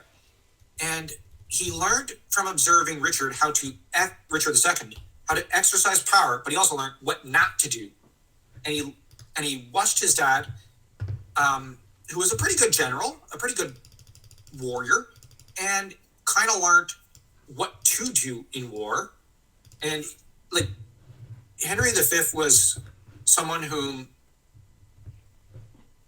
just a brilliant king. He's a king more in the mold of Edward III or Edward I. He brilliant and masterful man. He I think I'm not sure, but from what I understand it, he did something that not even Edward III could completely do. He charmed. No, not Edward III. He did something Edward I couldn't fully do at one point. Edward I eventually had problems with his magnets in his Scottish wars. Because a lot of them were starting to go, this is getting expensive. Henry V, by this time, people are going, we really got to wage another war with France? Henry V charmed them all into it and said, it'll be the best thing ever. I just want to provide, if anyone's watching this, if you're just listening to it, but I just want to provide some context. This is Henry of Monmouth, and this is this area just on the border of Wales and England. And perhaps you watched the Cheltenham and Gloucester race. This is a very beautiful part of the UK. I mean, actually, truthfully, I've spent a lot of time up here. It is pictures. You're talking about a breathtaking area. And if you ever visit England and you want to see classic England, the British Isles, go to Ross-on-Wye. There's a castle in Ross-on-Wye. It is stunning. If you want to see the French impact on England, go to Ross-on-Wye. But just down the road, you've got Monmouth. And this is where Henry was from. Carry on. Well, Henry, basically, he was a puritanical man with a deep sense of faith in his personage. Shakespeare portrayed him as a misbehaving Prince Harry. No. He was never like that historically. He was strict. He was proper, I guess you could say. And him and his brothers just were all really tough personalities. And they were to dominate English politics for half a century. And they were just incredible individuals. But Henry V was to lead the English to the Battle of Agincourt, a major victory against France, which broke the back of France for a time because, I'm going to show the audience Agincourt because it's an important... everyone's heard the word Agincourt, but you may not be aware of what Agincourt... Do you know what? It's going to be easier for me to type it in. Carry on talking. All I was going to say was, once again, the Fleur de la Chevalerie, the flower of chivalry of France, failed them. And they rushed to their deaths. Again. But on the other hand, they were also kind of betrayed by the Burgundy. And they... Could you explain what the Bourgogne is? Because... by this time, while England was getting a really competent king and a bunch of competent sons, France was sinking into incompetence and into a bit of a War of the Roses. So you had Charles the Mad still thinking he's made of glass and dressing himself in his own droppings and a lot of the time. And what a pleasant way to say he covered himself in... Yeah. He's basically, he can't rule. So there's a power vacuum. The Burgundy are relatives cousins of the royal family, and they're saying, well, we should be in charge. But you have the Dauphin and his friends, the Almanac, which is derived from the Comte d'Almanac, his faction. Let's just show that on the map. So Armagnac is over here, near the Bay of Biscay, and this is where brandy is from. And this whole area here is Armagnac, very deeply French. Yep, and so you've got these two building factions that are just going nuts in Paris, and at one point, you got the Bourgogne faction that has the Comte d'Almanac killed, and in turn, the Almanac stab the Duke of Bourgogne. And just so people are aware, sorry, I don't mean to interrupt you, but from Dijon down to Lyon, this is Bourgogne, or Burgundy. Yep. And this is important. These allied with the English. They felt that the English, because of, as you just said, the relationship between the Bourgogne and the English, and also these were deeply Catholic, there's monasteries all the way from Dijon to Lyon, even to this day, monasteries all down this line. It's a deeply Catholic region, and they allied themselves with the British. Carry on. Such history. I'll have to visit that one day. But also, I recommend just so like, because I'm sat here. Hello, if you're watching. I'm drinking Bordeaux from Aquitaine, but this area is famous for their sacramental Pinot Noir, and they classified their regions basically as three types: the wine of the popes, the wine of the bishops, and the wine of the wine of popes, bishops, and the wine of the what's below bishop? Oh no, sorry. Wine of the popes, wine of the cardinals, wine of the bishops. Pecking order. And so basically, even to this day, if you look up, and I'll bring up on the picture now, you will see Chambertin or Echazot. You're talking about the most expensive wines in the world. Often, some of them are $25,000 a pop. Wow. Yeah. I had no idea. Yeah, so Pinot Noir and Chardonnay in this area is the most expensive Pinot Noir and Chardonnay in the world. Okay. And if you would like me to make a podcast about just that, I would be welcome to, but comment below and we will do it. Carry on. Sorry, I interrupted you, but it's just to provide flavour to your historical accuracy. Well, the thing is, that the Battle of Agincourt, us French and you English are always arguing about the numbers. We'd say we had probably 12,000 men, and you guys had 9,000. You guys tend to pump up the numbers on our side. But I don't know what you think of that, but Look, we all tell our own story. Sorry guys, little interruption there. We were right in the middle of something. I can't remember what. Battery died. Just chatting. So introduce yourself. What's your name? I'm Daniel, a brother of Kryn. It's a pleasure to meet you. And I was just saying, so you're studying psychology, and I noticed internally something about your voice resonated with me. Please tell us about you. Well, I've enjoyed many of the same topics as my brother, except he went into history, I went into psychology, specifically developmental psychology, because I enjoy working with children.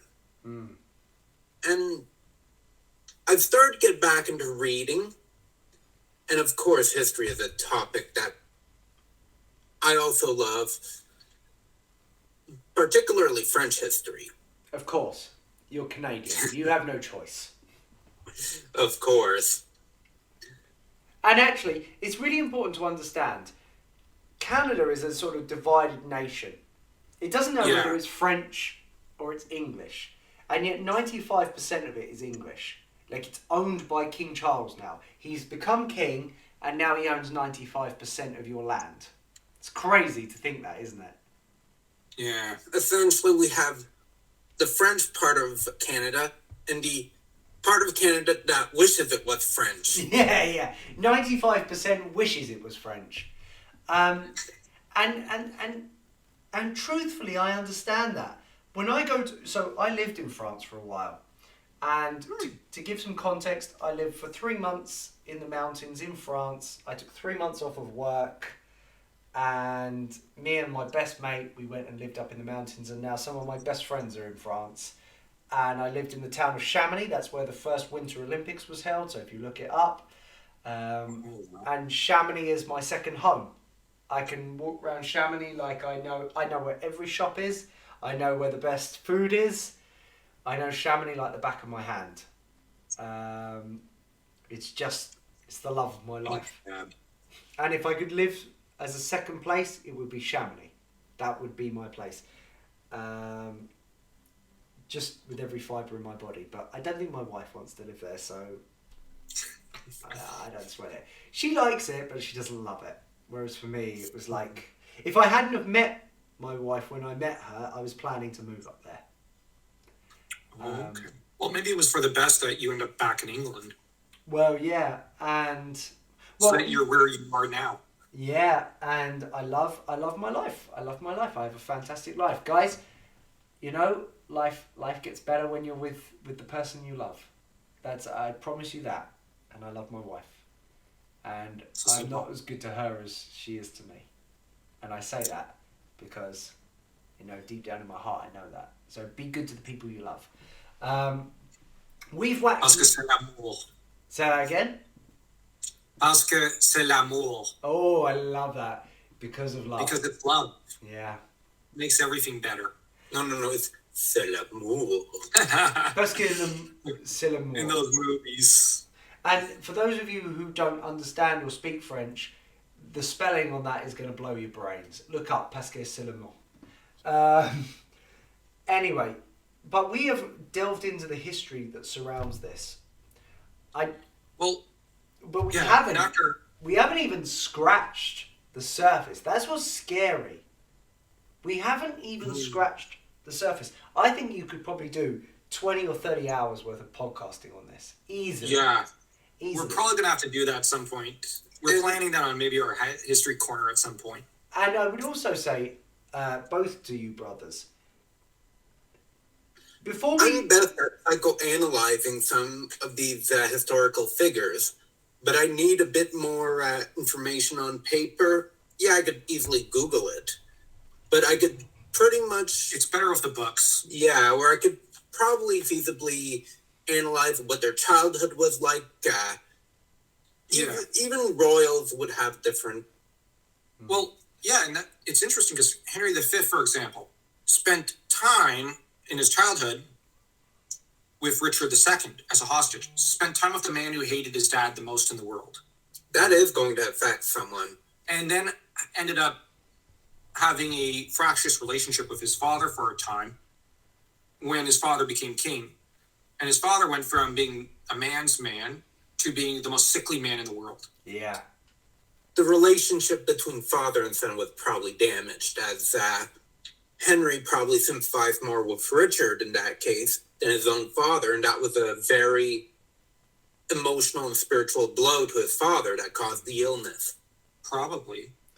And then add to that the pressures of running a kingdom that is being eyed up constantly from its southern borders, both to the south west with Spain and the southeast with Italy, and then you've got the powerhouses of Switzerland, Austria and Germany, or at the time as you would say Prussia, and then Holy Roman Empire. Yeah, and what people don't understand, like, imagine carrying the weight of that, making decisions and running and trying to maintain your sovereignty. Like, That's difficult enough in your own family, because in your own family, like, hey guys, I'm not looking straight down the camera. Like, how difficult is it to maintain a family heritage?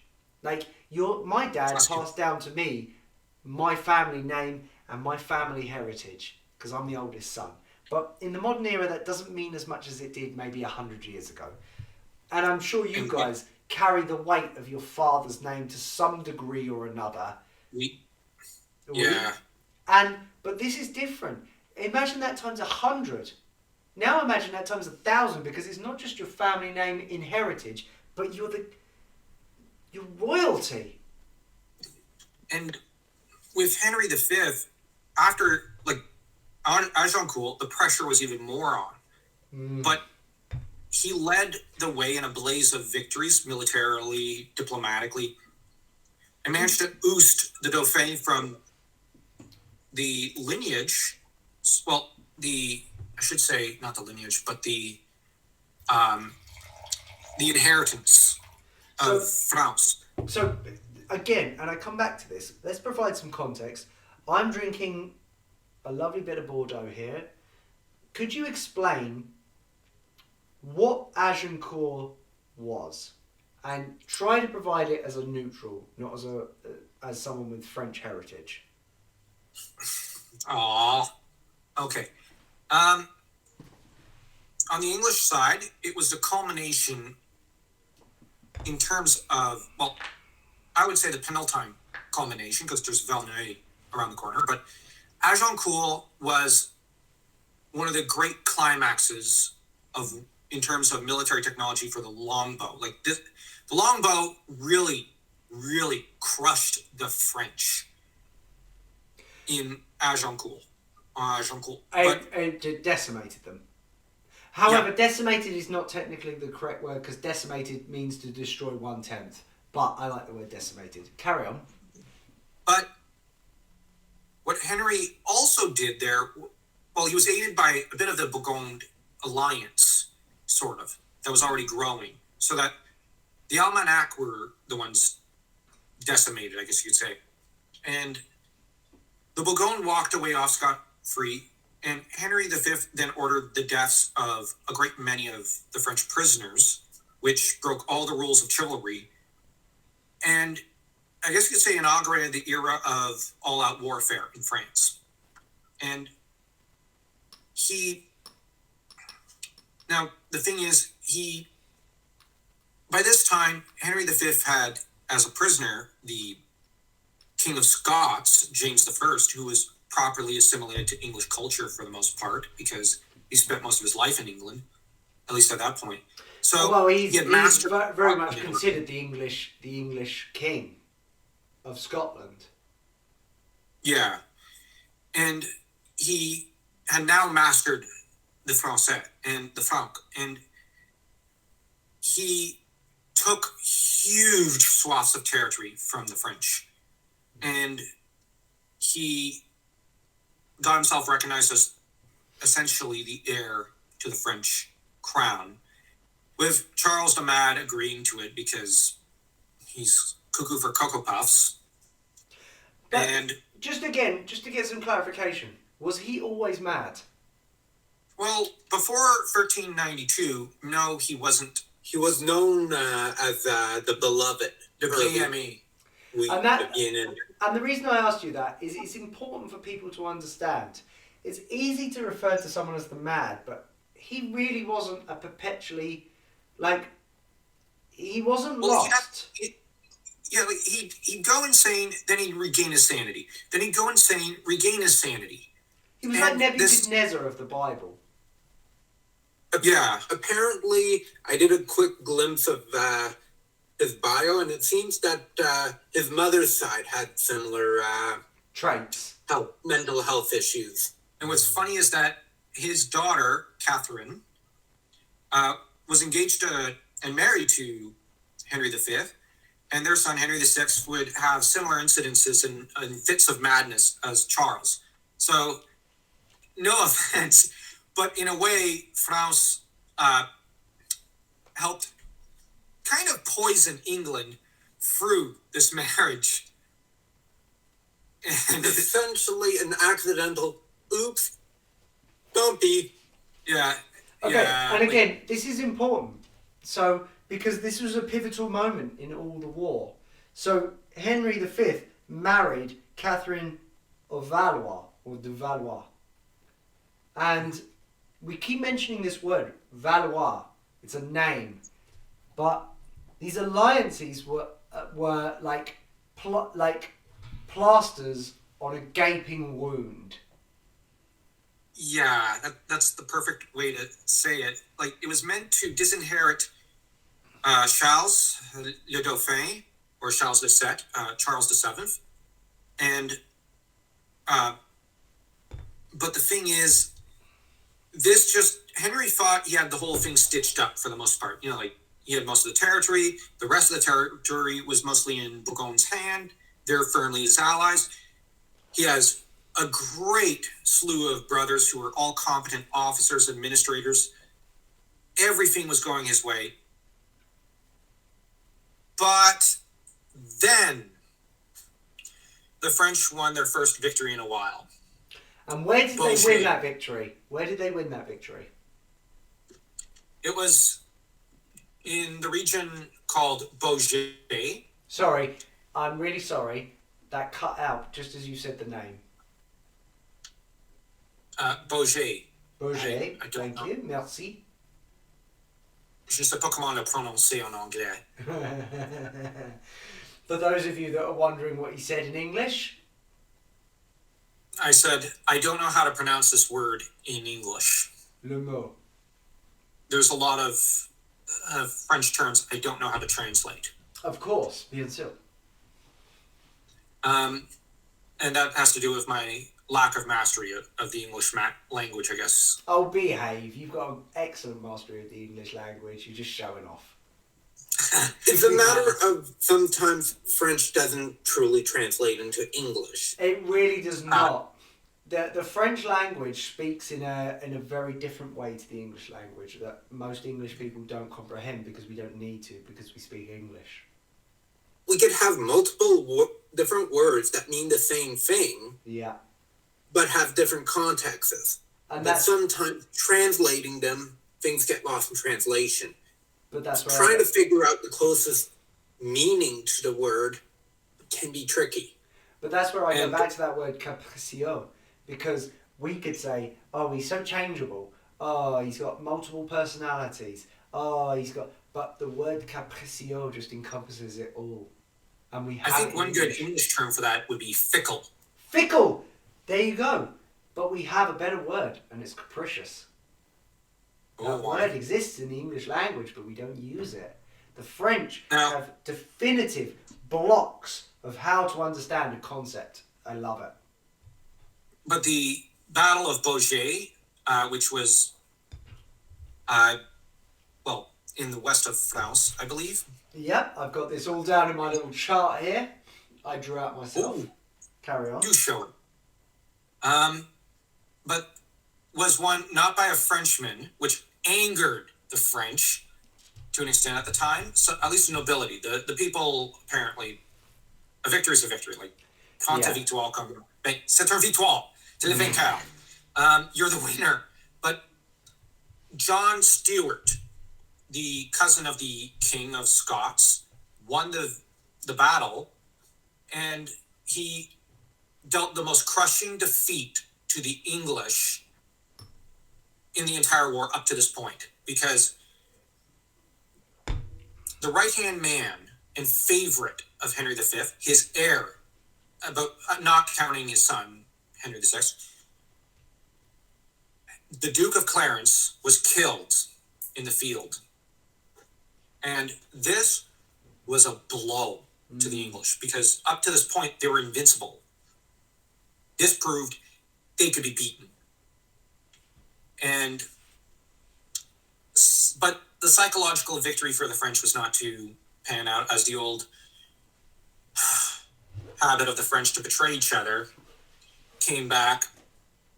And later in 1424, now by then Henry V was dead. He had died of dysentery, I believe.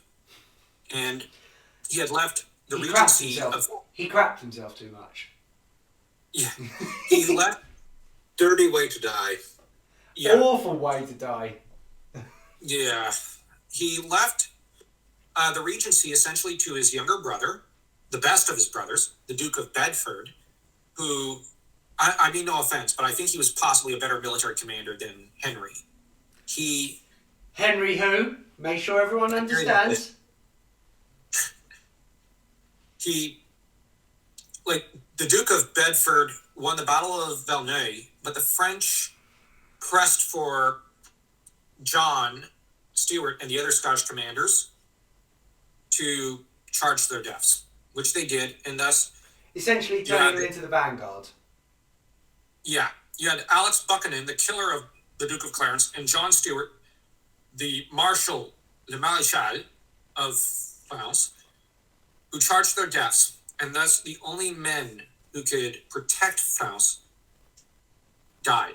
And so France, after that, was prey to the routiers, the free companies, and the ravages of the Bourgogne. And so this is the stage that Jeanne steps into, that this novel takes place in, because...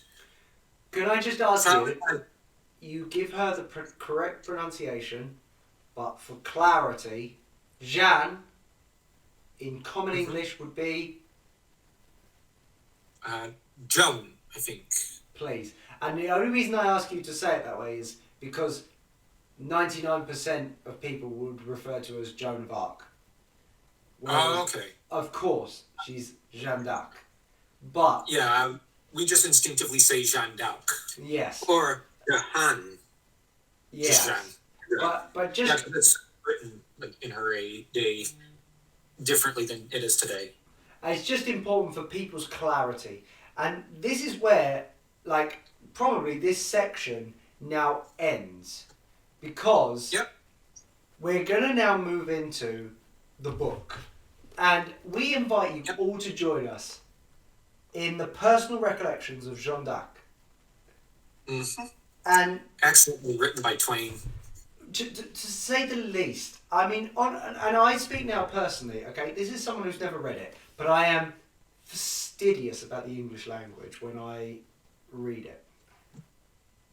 Honestly, firstly, it's challenged me to re-inspect my knowledge of the Bible, because I have a fairly deep knowledge of the Bible. I don't. I've read it cover to cover a few times. I have literally been pulling apart concepts. And I will say, Mark Twain has researched spiritually the Bible on a mind-blowing level. He plays... I wrote to you, didn't I? And I said he's playing 4D chess. Because he's... Yeah, 4K chess, I think it is. Because 40. He's layering upon layering. And when he talks about Michael the Archangel in this book... Oh yeah, I'm familiar with him. Yeah. So Michael the Archangel, biblically, appears rarely. He is referred to as 3 times in the Bible. And he has studied that to the nth degree. He has studied characters of the Bible. He has studied Peter in a way that is beyond compare. He has studied concepts. He layers them into conversations. And honestly, it's breathtaking. Breathtaking.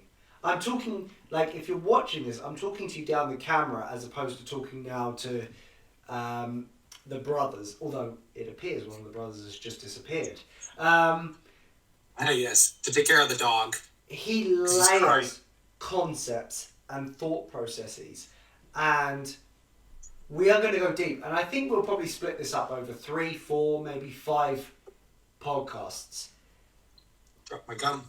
If you are reading this, please join us and understand the depth to which he goes to is phenomenal. I started reading this based on yourself recommending this to me. I have been astounded at the depth to which he delves into the concept of Joan of Arc, the Bible, spirituality, Catholicism. I have been, honestly, I have read the same first fifth of the book 3 times at this point, and each time found more and more and more.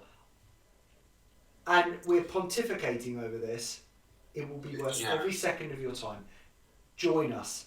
And I think we should do this next Wednesday at the same time. Would you be up for that? And we do it live on air?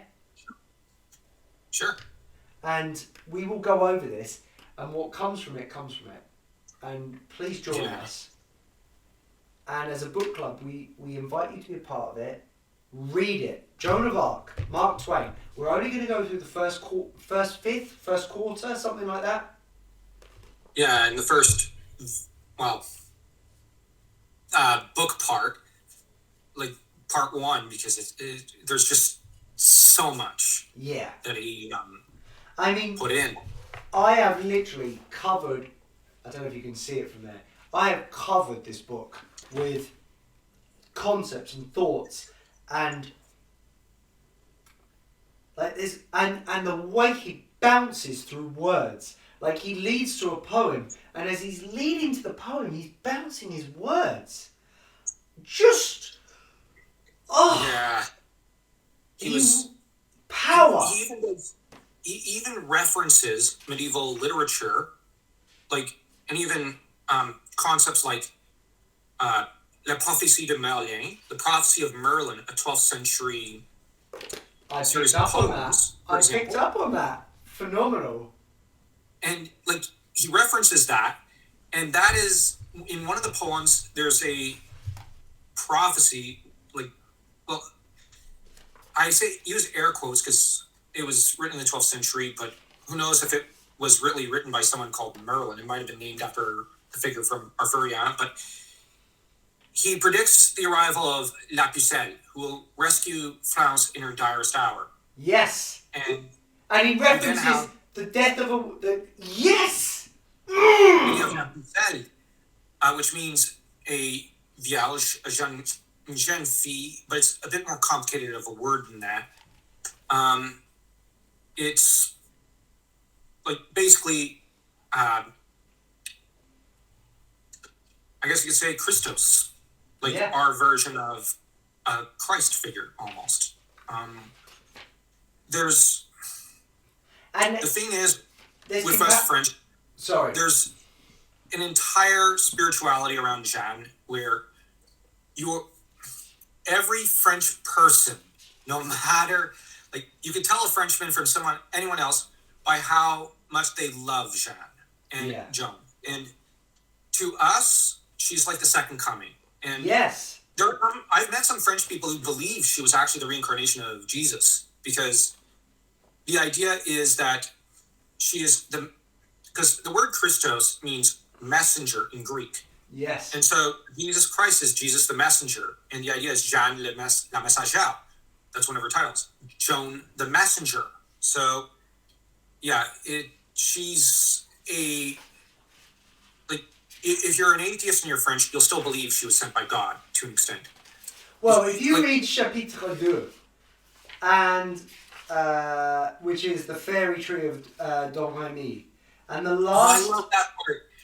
The last section of it is Jesus, age 12, when he was outsmarting the priests, and they were. Oh yeah. And you read her, and she's outsmarting the priest. And I mean, honestly,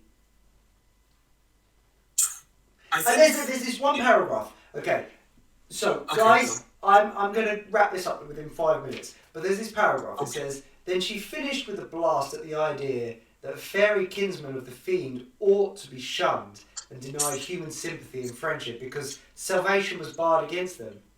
She said for that very reason people ought to pity them and do every humane and loving thing that could to make them forget the hard fate that had been put upon them by accident of birth and no fault of their own. Poor little creatures," she said. "What could a person's heart be made of that pity a Christian child's and yet can't pity a devil's child? that 1,000 times more needs it. And Jesus came, in his own words, for the sick, not for the healthy. And here she was, seeking the imaginary children's, admittedly from a fictitious point of view, she came for the spiritually sick and not the healthy. It's so powerful. It's so powerful.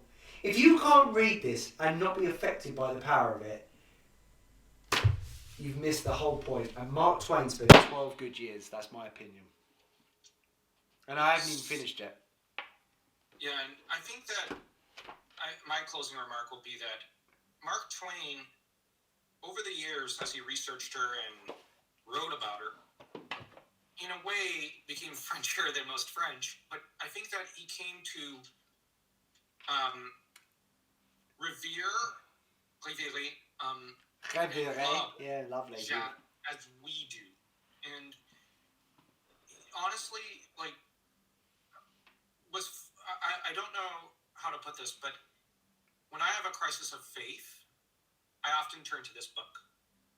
And not the Bible, not this book, and Marcus Aurelius' Meditations are what I turn to. And this book is just, the thing is, Mark Twain loves his subject and his characters, especially the figure of Jeanne, more than some authors ever come to love their stories. And it's just so, the picture he paints is so fervent, so beautiful, that you can't walk away and not be moved and not just loved. To give some clarity on that, you're talking about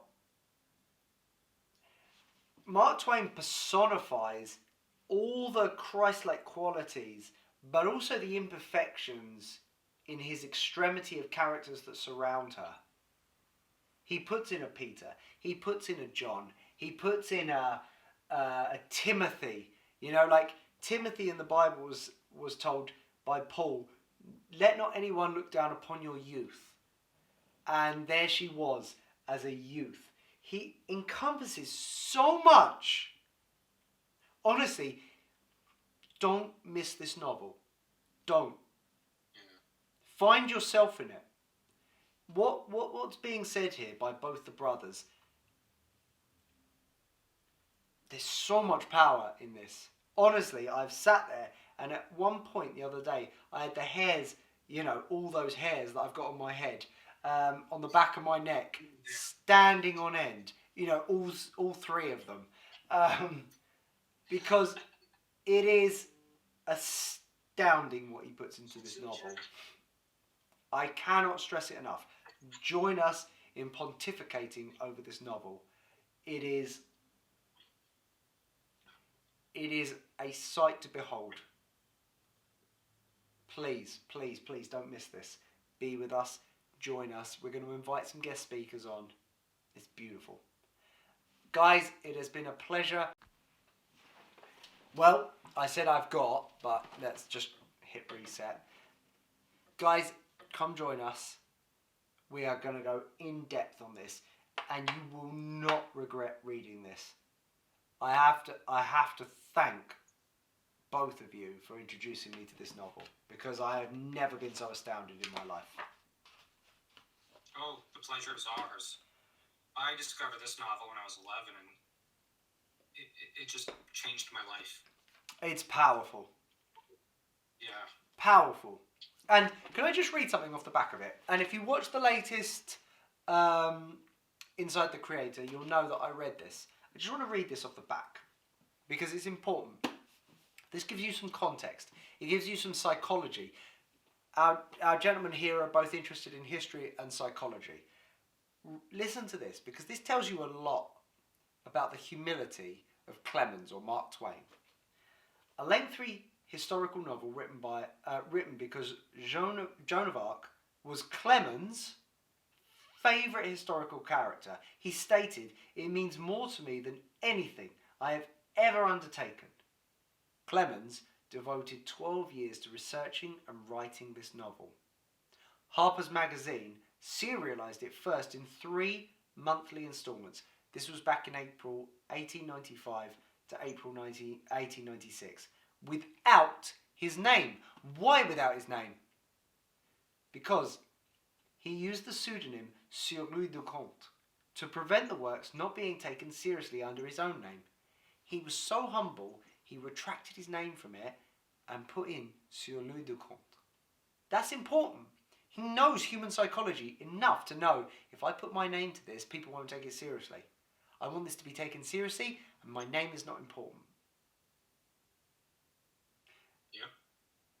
And I think that little piece of information should tell you everything about yourself and everyone else around you. We are so influenced by words. Oh, he drives, like the most simple thing. He drives a Ford, he drives a Ferrari. You picture something in your mind immediately. And Clemens, Mark Twain, understood that from the beginning. He went, okay, Sur Louis de Comte. Sounds French, it's important. Let's get the message out. My name is less important. It's visceral. Let that affect you and be a part of this. Be a part of this. I thank you for listening to it. Have a great day. Guys, thank you so much.